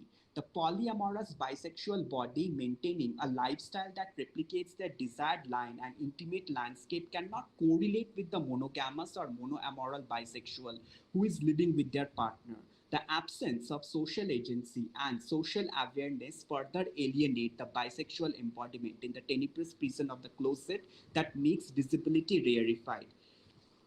So, uh, in the postmodern, post-truth age, where reality and truth are fluid and polyvalent, producing the critical indicia of different phenomenological lens, reflecting in the dialectics of spatiotemporal reality of bisexuality is quite important. Mere visibility and showing the existence of bisexual identity is not effective enough. In urban space, the Bi Collective and Sappho for Equality organize workshops that dispel the negative myth of bisexuality through awareness-driving program on sexual health and producing an inclusive ecosystem. Paradoxically, The visibility of gay, lesbian, and trans often overshadow the identitarian space of bisexuality. Bisexuals are not just looking for acceptance, but also seeking to establish a base of solidarity and harmony with other queer members. A rainbow is made with 7 colors that are further subdivided by the additive of other colors. If the cultural symbol of homosexuality is the rainbow, it should embody the 3 colors of purple, pink, and blue, which is quintessentially embedded within the hieros gamos, that is the homosexual energy, the eros of homoquantum particle that connects each other. As Robin Osh, a noted bisexual activist, entailed, bisexual, homosexual, pan queers are no different. We all are attracted romantically and or sexually to a soul. A soul transcends sex and gender. It's a feeling that weaves your embodiment with eros and emotion. Thank you. Thank you so much, Victor. And we'll receive your questions in the type box. Please keep an eye on that. I would now like to invite Sushmita Gonsalves, who would be talking about the transgender community of Jogapas, a case study. Yes, Sushmita, you'll get 10 minutes. Please start your presentation. Okay. And I hope I am audible to everybody. Yes. Yeah. Okay. Thank you so much. At the very outset, I would like to thank the Department of Geography for allowing me to speak on this issue, which is sensitive yet which is so close to my heart. The reason being, I was doing my PhD on the Devdasi community in Maharashtra. My basic area of study was the Dalit community of Maharashtra. And there I met several Dalits who were Devdasis. In course of my conversation with these Devdasis, let me at the very outset explain what I'm going to talk about. Firstly, I'm going to discuss what or who is a Devdasi. Secondly, I'm going to talk about the Devdasis and their relationship to the goddess, the Renuka Yellamma goddess. And finally, I will come to the Jogappas and the Jogammas of Karnataka and Andhra Pradesh and Maharashtra. And how are they dedicated to the goddess and what is their way of life? What is the nature of exploitation that they are suffering from? So right at the very outset, before beginning, I would ask a question that has been posed by Anagha Tambe. She says, she has researched on the Devdasis and the Dalits of Maharashtra. So Anagha Tambe asks us, how can the agency of women in prostitution be articulated when the lower caste women enter prostitution, not because of physical coercion or economic necessity, but because of the social injunction linked with dedication that deny them the options of marriage or a stable sexual relation? 2 points are very important here. They are denied the option of marriage or a stable sexual relation. Now, with this introduction, I would go on to who and what is a Devdasi. Yes, from time immemorial, we have been hearing of this concept, word, which has been used, misused, abused. But yes, the Devdasi system has been illegal. It has been banned. When I went to the Renuka Yellamma temple, when I went to visit the temple, I went on talking to the local authorities there and also the local pandits there. And I could make out that there still are a number of Devdasis, and the practice of dedicating women, though it is illegal, it has not stopped.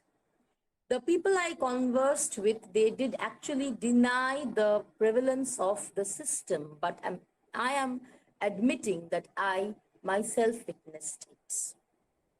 There were Devdasis, there were women who were pregnant, there were women who were carrying a basket on their head, and on the basket there was the idol of the goddess, and they were asking for Jogva or alms in the name of the goddess.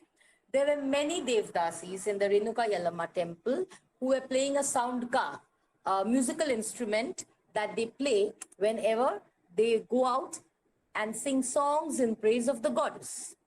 So the word Devdasi, as defined by the Encarta dictionary, means a Hindu temple dancer, a member of a hereditary class of women dancers in a Hindu temple. Etymologically speaking, the word means slaves of the gods, that is, dasis of the devas or devdasis. The devdasi shifted through the vicissitudes of temple, court, and social life. She could not falter in either of these arenas. Her training had to be perfect to acclimatize herself in all the spheres of her existence. In the Maharashtrian language, a dedicated woman is known by many words. The words are, first is a Devdasi, second is a Vaghya. In Maharashtra, Vaghyas are also called Kal Bhairavs, and they are dedicated to the god Khandoba. These people are seen during the village jatras and the village fairs. There is another these people, they are called the Murlis, Murli. Murlis are girls and Bhaktins are girls who are devoted to the gods Khandoba and Bhairova. They are all incarnations of God Shiva. Now we are coming to the fourth point. My study was on the Jogtin, Jogappas and Jogammas. They are similar to the Devdasis as far as the tasks they perform are concerned. And the most important thing is they are all dedicated to the goddess Renuka Yalamma. The goddess myths abound regarding who is Renuka Yalamma. She is supposedly the wife of Jamadagni, sage Jamadagni, and it is said that she was married to him and she was having a perfectly pious life when at a very young age she was married. One day she had gone out. She used to make a pot out of sand. Such was her dedication. One fine day when she went to the river bank, she saw two Gandharvas. They were playing water and it is said that they were making love. So that distracted her and she could no longer make that pot out of her dedication. Disappointed, she returned to Jamadagni empty-handed, at which her husband immediately realized what had happened. Seeing her thus, he cursed her and ordered her sons to behead her one by one. When the first four of them refused, all of us know it was Parshuram who finally beheaded his mother. On beheading, her head multiplied by tens and hundreds and moved to different regions. This miracle brought her innumerable followers, including her eunuch sons. This is where we enter the point of transgenderism. So the transgenders of Maharashtra, bordering the Renuka Yalama temple and Karnataka, most of them are generally at a young age. They are dedicated to the goddess Renuka Yalama. There is also a tradition that if, for example, if a boy is seen to have female characteristics from early teenage years, it is very safely considered by his family, let us take him and dedicate him to the goddess. Then he will be saved from ridicule. In the case of a girl, what happens? For example, we all have matted hair. Sometimes when we do not comb our hair properly, our hair gets matted. So in the case of girls, when a mat is found in the hair, it's called a jat. It is said that she is blessed by the goddess, and which is why it is said she also has to be dedicated to the goddess Renuka Yalamma. So when I went there, when I went to investigate the condition of the Devdasis, I went and saw that yes, they are the people who are assisting the temple worship, the temple puja, and they are also begging in the name of the goddess. Now, when I came to Kolhapur, my base was in Kolhapur in Maharashtra, Kolhapur district. I went to the temples there, and there I met two eunuchs. They were Paru, Parvati, and Sureka. Both of them were men. But they discussed with me, they are basically hijras, they were, and they are empowered because of the goddess. They felt that had it not been for the goddess, they would not have derived an agency in their lives, which is because they are getting, because of their relationship to the goddess. Now, when I asked Parvati and Sureka, what about the diseases that you are suffering from? Have you heard of AIDS? Do you suffer from AIDS? They told me, bharpoor mere. For example, in the other words, translated as, they said, many people have died of AIDS. Now here I will quote William Dalrymple. He wrote a book, The Daughters of Saundatti. Saundatti in Belgaum, that is the temple where the goddess of, the temple of the goddess of Renuka Yellamma is. So he also said in an interview with a prostitute at Saundatti in Belgaum, he said that the Rani Bai, a prostitute, says, we have no idea when will we be infected. It can be any day. We can die any single day. So that is the main thing. I will conclude with saying this much, that I met many of these eunuchs, I met many of these what is happening is they are basically trying to fight out the exploitation in their lives. They are trying to make an end. Yes, the government is doing things for them, but they feel it's not enough. It is absolutely not enough. As compared to that, if they go in a function, if they go and dance at a fair, they feel their income is much more. That is the bleak reality. Second important reality is, as far as AIDS fight is concerned, the Bill and Melinda Gates Foundation, Avahan, is concerned, these Devdasis, eunuchs, transgenders are a community which is very difficult to reach. It is very difficult to give out condoms to them. It's very difficult to explain about sex. So that is why they are even suffering and exploited all the more. Nevertheless, what I feel is that I would conclude with definitely a positive note. Devdasis are facing exploitation, yes, in all aspects of their lives. However, what I found out is the goddess to whom they are dedicated blesses them and communicates her wishes through them. This has endowed them with a huge sense of authority in their lives. Human agency being that inherent capacity to think and make choices and act within and based on the socio-economic, political and cultural forces around them in order to improve themselves and their families and their communities. The Devdasis are showing a great deal of agency in making visible efforts to improve their lives. In Kolhapur today, the agency of women in religious prostitution can be articulated as they are realizing that their children shouldn't be subjected to this degradation anymore, and while possible, trying to make choices, acting within and trying to mold the socio-economic, political and cultural forces around them. So this is what I'll conclude with.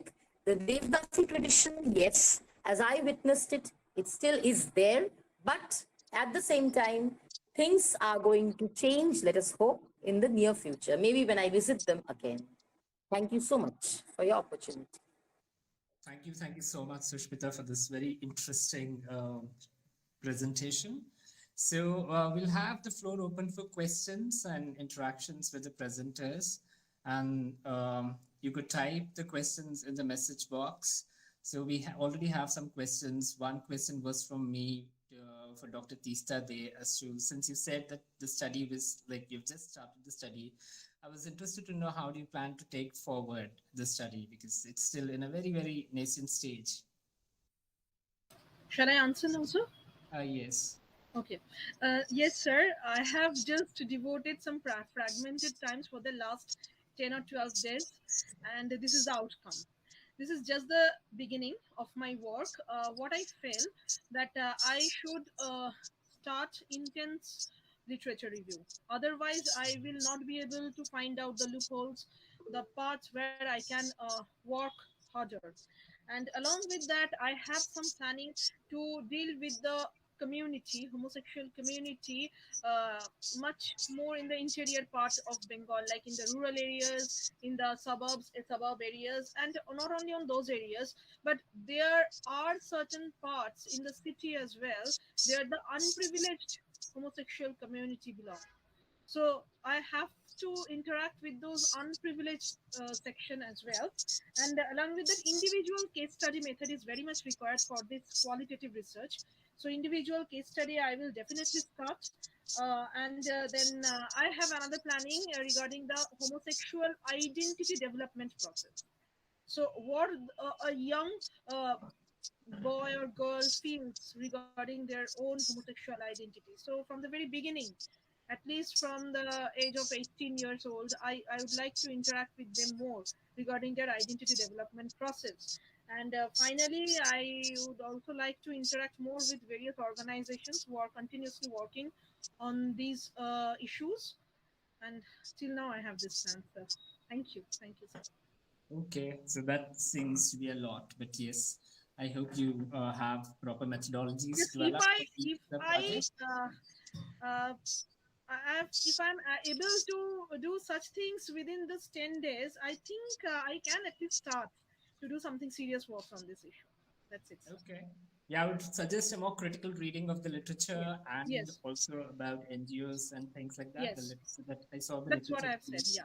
Yeah. saying. So yeah, all the best. And thank you. And we have the next question to Victor.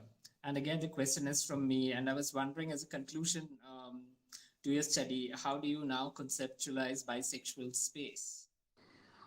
Thank you, sir, for your question. Like you have taught in my master classes that space is always performative and space is the gradual shipment from object to subject. So bisexual spaces would be for me like they should make their own social script. They should write their own living phenomenology, and they should perform their space as per their wish without thinking that how they are being read and how they are being ostracized. Having said that, autoethnography has taught me a lot. It has actually helped me to overcome my own prejudices for being a bisexual. And I also knew, and what queer theory also suggests, that it is only because of the stigma and only because of the perpetual discrimination that is being afflicted on the bisexual, they create their own identity, and that identity keep on re-emerging itself. So I think that bisexual space should basically evolve in this format. Yeah. Okay. And also one more suggestion is about the ethics. As I want you to still more work on ethics, basically about naming places. Yes. So please look into that. Okay, fine. Yeah, and then you also have one more question from Sayandeep Paul. What will you what will your approaches to bisexual movable? So what will be your approach to make bisexuals more visible? Well, it's a very difficult question because having doing the research on bisexual loneliness itself, I'm facing this problem a lot. What I feel is that mere visibility and merely saying that we exist is not going to help us at all. We have so many bi-collective initiative that are Western centric. Like we have bi.org, we have Bi America, but hardly we actually come across with anything that is Indian centric or nation centric. Forget this, I haven't actually faced any such bisexual collective where I can go and I can approach and I can share my trauma and tribulation. I feel that this small initiative should matter a lot, not just in the urban spaces, but also in the peri-urban spaces. Also, what another problem that I would really like to highlight is actually based on the issue of psychiatry. Many bisexual men who go for psychological counseling, they are being hipped with a one-sided dimensional identity. If they say, okay, I am this, I am that, so how you are going to perceive me. So the psychiatric organization that takes the institutional norm say that, okay, you are a bisexual, so you should actually behave in this and that way. And since the institution of psychiatry is saying them that they are behaving this way, that means they are bisexual, they are internalizing their identity, which I think is very, very bad and very, very erroneous. A bisexual body, bisexual body, even if he is identifying himself as a trans, as a man or a woman, is free to identify himself as per the wish that they are identifying with. For example, if he or she or they is identifying that no, I am not falling in this particular framework, they are free to do so. So we are not the one to say how they should behave. they should actually maintain and they should channelize their own positive energy to make the bisexual sensitization more and more prominent, even in the space of India where there is nothing happening in the spaces of bisexuality. Yeah, that's with me. Okay, yeah, thank you. Thank you, Victor, for your response. And we have a question for Ms. Sushmita Gonsalves. What kind of government initiatives are there for Devdasis in your study area?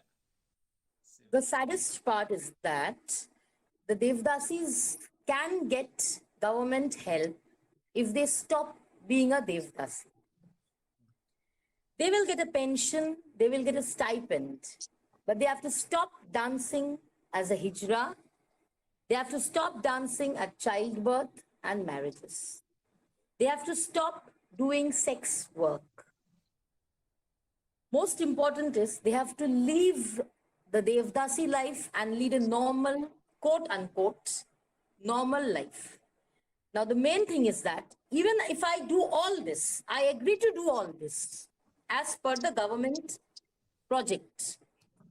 What do I get at the end of the month? 2,000, 4,000, 5,000? If I dance at a childbirth, I can get 10,000 one day. If I do sex work, I may be earning much more 1 month. Yes, the hazards are there. So the main thing is that, what do I get if I stop being a Devdasi? Unless and until I am educated, unless and until I have an alternative, there is no alternative. So what is happening is the Devdasis are trying to educate the next generation so that they do not go into the same route, same road as their parents did. Because the end of the Devdasis is at some brothel in Mumbai or Pune. That is where they end up, generally. So they want their children, their grandchildren, to study. That is the main thing. Okay. That question to you was from Moumita Kanjilal. I was typing a question, but then because the session is going on, I couldn't. But I had a question with, I think, 2 questions. One is the difference between Hijra identity and Jogapa identity, which is largely not known, and studies like these, which are on Jogapas, become very, very important to understand the anthropological difference here. So I would like you to comment on the difference between the Hijras and the Jogapas, because what I understand, they come from 2 different origins, right? And the Hijra Gharana. Hijras, yeah. Yes. Yeah. And the second, do you want to take the second question now, or do you want to reflect on it first? Yes, you can ask me. Okay, the second question is the effect of NGOization, NGO work on these identities, both Hijras and Jogapas, in one, identifying them, locating them, but also given the NGO interventions. I want you to reflect on the NGO interventions and what changes have they brought in either amalgamating these 2 identities through various NGO discourses, or through keeping them like who they are. I would like your critical reflection on it. So these are my 2 questions. As for the first question is concerned, the Hijras have a Gharana. They have a Guru and a Shishya. The Hijra Gharana, it's structured. It's highly structured. All over India, there are 6 to 7 Hijra Gharanas, and they actually will always be initiated under some Guru. But as for the Jogapas and the Jogammas are concerned, they are basically devotees of the goddess Renuka Yalamma. These devotees can be Hijras, they may not be Hijras. They may be from a lowest Dalit communities also, without being Hijras. What happens is, because Renuka Yalamma had sons who were eunuchs, the eunuchs consider themselves her sons, because that is where they get protection. Protection which can be physical protection, mental protection, emotional protection, religious protection.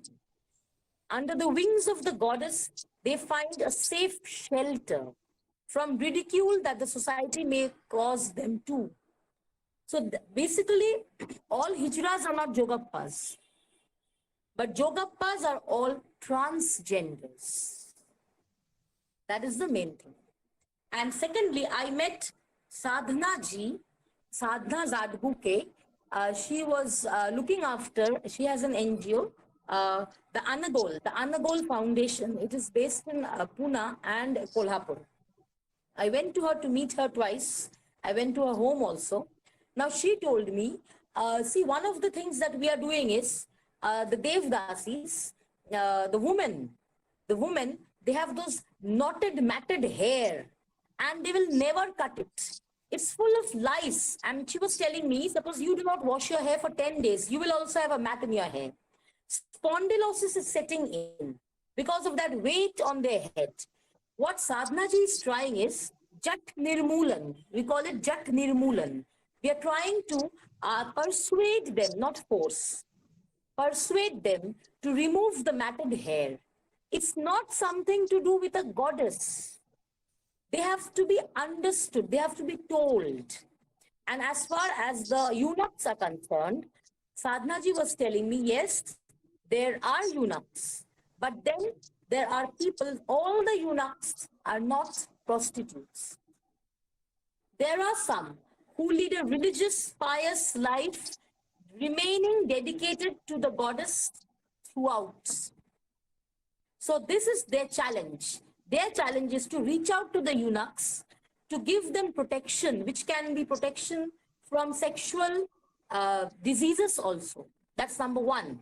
And number two, they try to explain to them, these are the diseases you can have.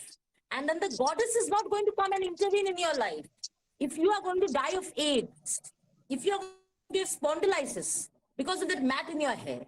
So this is what, then I met another person, his name was Ashok Rao Bhandare. He also was looking after the Devdasi Vikas Samiti he has. It was in Kolhapur itself. He used to have the Devdasi Melava. This was basically where Devdasis used to call the Devdasi women the eunuchs, and they used to make different programs for them. For example, giving them cycles, their children, giving cycles to their children, then giving them clothes before the festivals.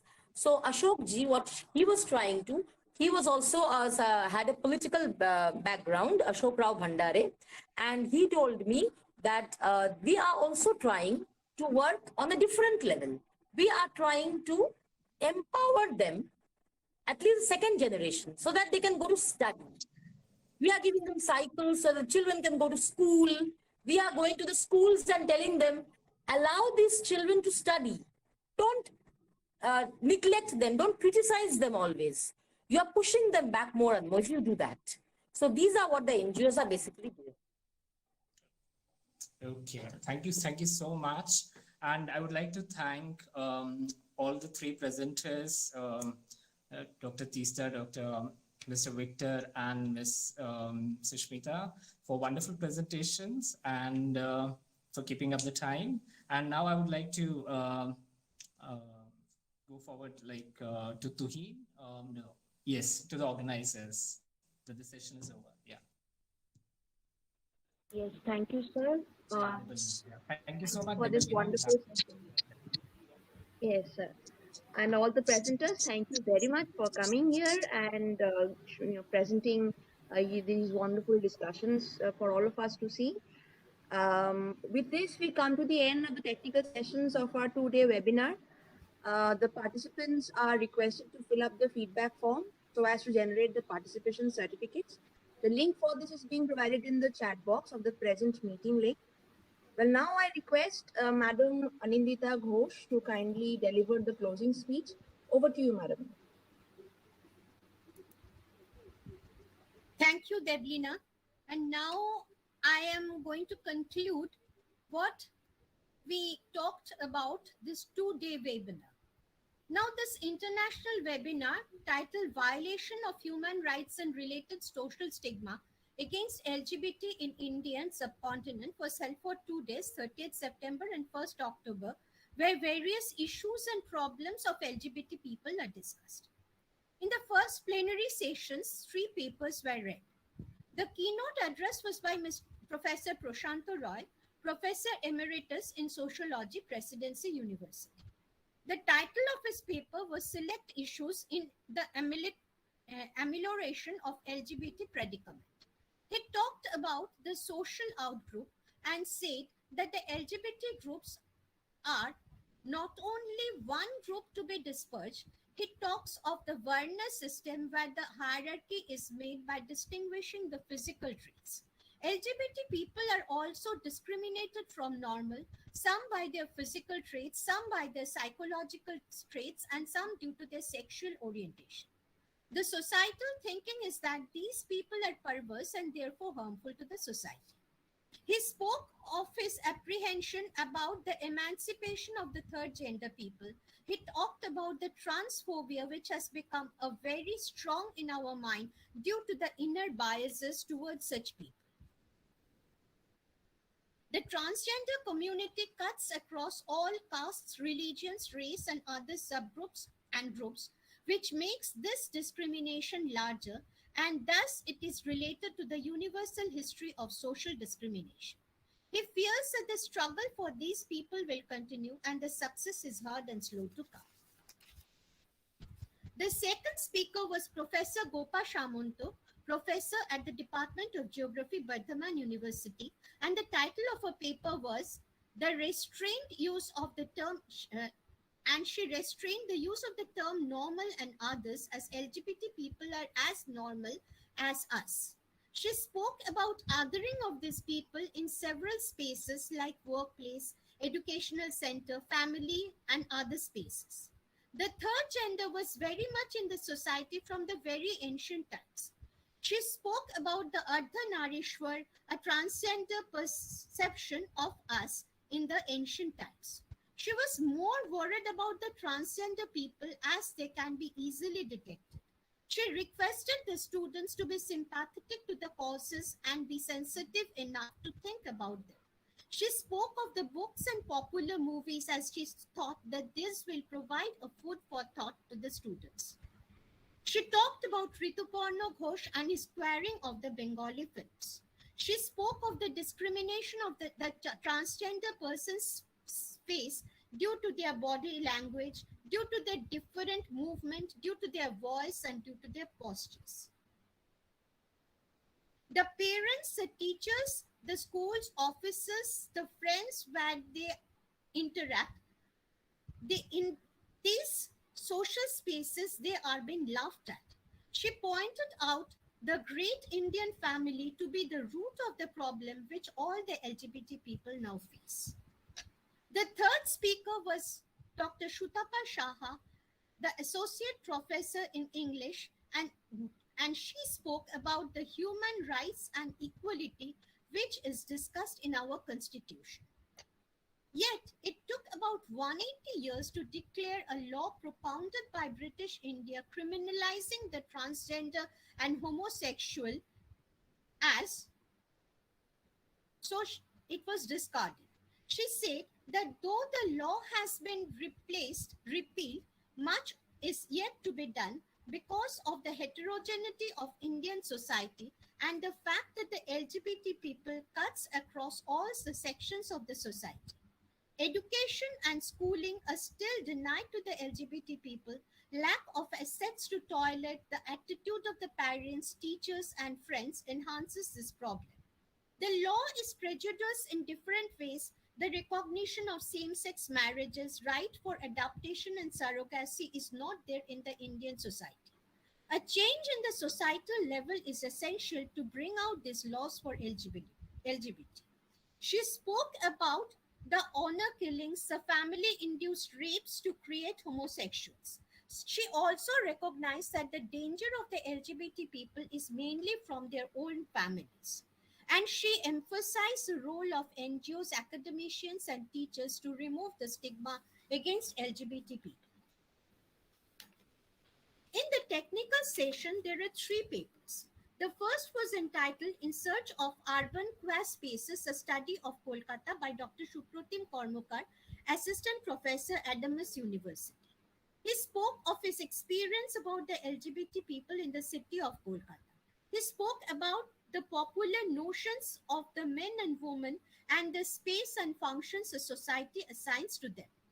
He has interviewed about 46 people who belong to different LGBT groups with different orientations who have shared their views and problems. He spoke of the suppression they faced from their families while their identity had to be suppressed to help up the family honor. The second paper was by Debolina Mitra, and the title of this paper is Section 377 and After, which explores the issues and the rights and inclusion of LGBT community. She worked on the interviews and activist NGOs working out with LGBT people in Kolkata. She spoke of queering of certain urban spaces like queer cafes and academic spaces. She also spoke about pink money, where the market forces work at the expense of these third gender people. The third paper is by Shayandip Paul and Rupsha Mollik, PG students of Vidyasagar College PG department. They have talked about LGBT movement in Indian society and the violation of human rights while dealing with LGBT people.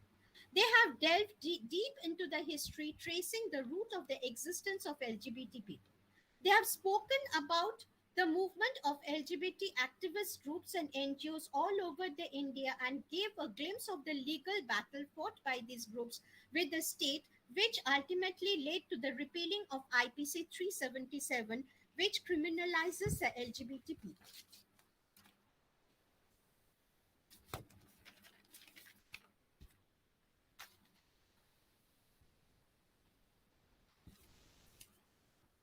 Today's international seminar has 5 papers presented by keynote speakers and 3 papers for the technical session. The first paper was by Dr. Pranab Kumar Mishra and entitled Evolution of LGBT Rights from United Nations to India. According to him, human rights is a debatable topic differing from communities and countries. The idea of LGBT has evolved from the Western world. He pointed out that UN Charter, which spoke about human rights and LGBT. In March 2011, 85 countries were called for discrimination of homosexual activities.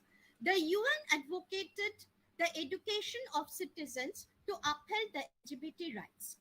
He states the condition of 76 countries where people are tortured, arrested, and even killed for their LGBT behavior, thereby violating international laws. The conservative attitude of the Indian society dispenses anything which is out of normal. And Section 377 IPC speaks about it is a voice of the society. But in 2018, the historical verdict of SC decriminalizes homosexuality, striking down parts of the laws. But still, we have many discriminative laws against the LGBT rights, like no legal marriage, no personal adoption, etc. He advocated a widespread awareness in the society which will help the LGBT community to protect their rights. The next speaker is Dr. Anuttama Banerjee, and her topic is about mental health and gender sexuality. She started with 2 basic questions. Which part of which you like the most, and what attracts you for the other persons? When we appreciate something in other person, we do not speak of gender. Anything without heterosexuality is decided as not normal by the society. She questioned the quantitative majority, which we call normal. Gender is a psychosocial character. The society teaches us a reproductive masculine norm which requires heterosexuality. Even academic institutions, though very subvert, intellectually preach heterosexuality. She advocates fluidity about gender and sexuality. Our choices may change with time. She emphasizes the insight of people which leads a person to accept in which he is comfortable. There are students in academic sector where they are uncertain about their sexuality. She advocated to create a safe academic and environmental space in the academic institutions. The third speaker is Dr. Sheshadri Shekhar Chatterjee, who talks about the barrier the LGBT community faces when they go for institutional cares. He spoke of some of the case studies which he encountered in his office while growing up.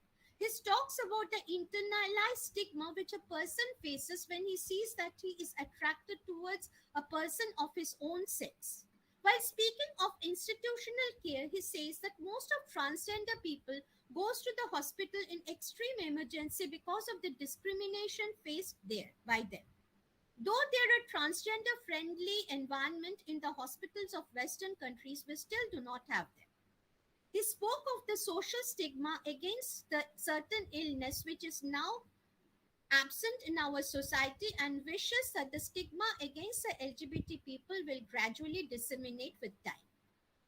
The fourth speaker is Dr. Kiran Varghanavar, and his topic is about on the human rights space and LGBT lives, a queer perspective for an inclusive society. According to him, India has its own fundamental rights given in the constitution, and nowhere is the human rights so much violated as in the LGBT communities. Every LGBT person have their own set of problems. He talked about localizing the human rights context. India has different societies with different set of norms. He talked of different types of spaces which we go through every day: family, institution, workplaces, nation and international spaces.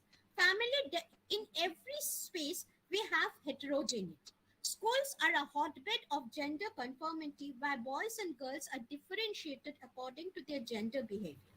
The invisibility of the LGBT person in the social institution occurs in our society. In the common spaces, the heterogeneity is a norm. He stated the queer theory where the LGBT rights are being questioned. In the technical session, there are again 3 papers. The first paper, I have dropped the fifth speaker. The fifth speaker was Advocate Onkon Bishash, who spoke about the queer community and the socio-legal perspectives. He talked about the right of LGBTQ people in the Indian subcontinent and said that Bangladesh under Sheikh Hasina is giving the companies incentives for appointing transgender persons. Even in India, certain companies have given the space for LGBT people.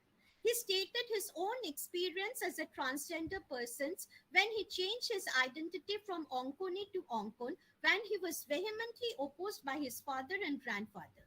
He speaks of the discrimination an LGBT person still now faces in rural India. He spoke of the experiences he has gathered as a transgender lawyer from his clients. He talks about the judgment of the Supreme Court in 2014 where a transgender person can be treated as a man, woman and transgender.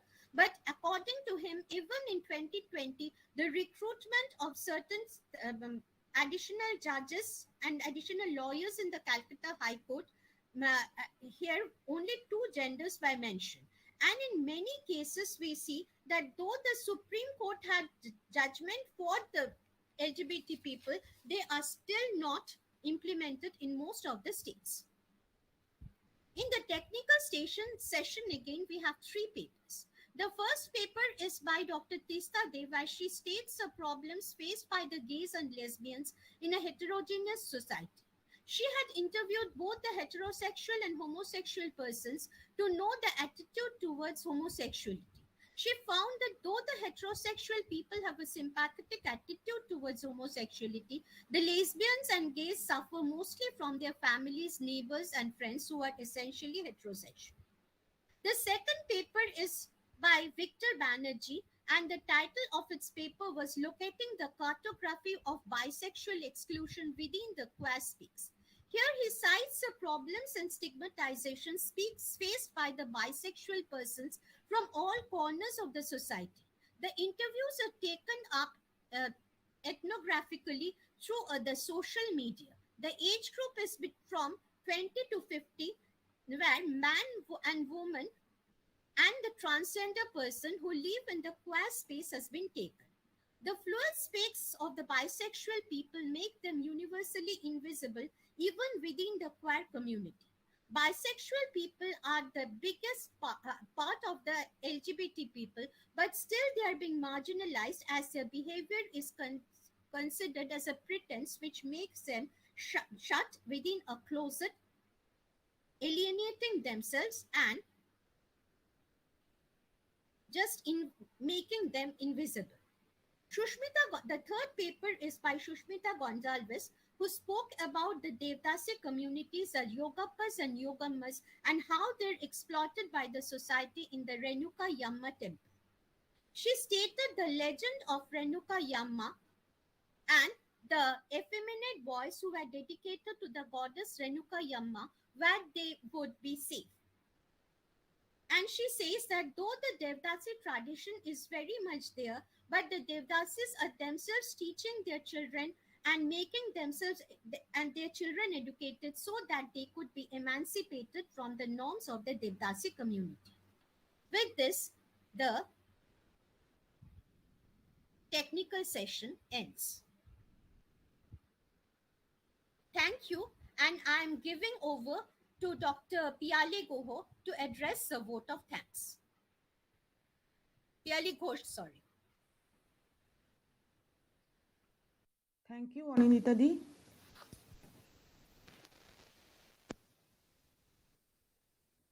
It gives me immense pleasure to deliver vote of thanks for the event on behalf of Department of Geography, Vidyasagar College, to the dignitaries present here.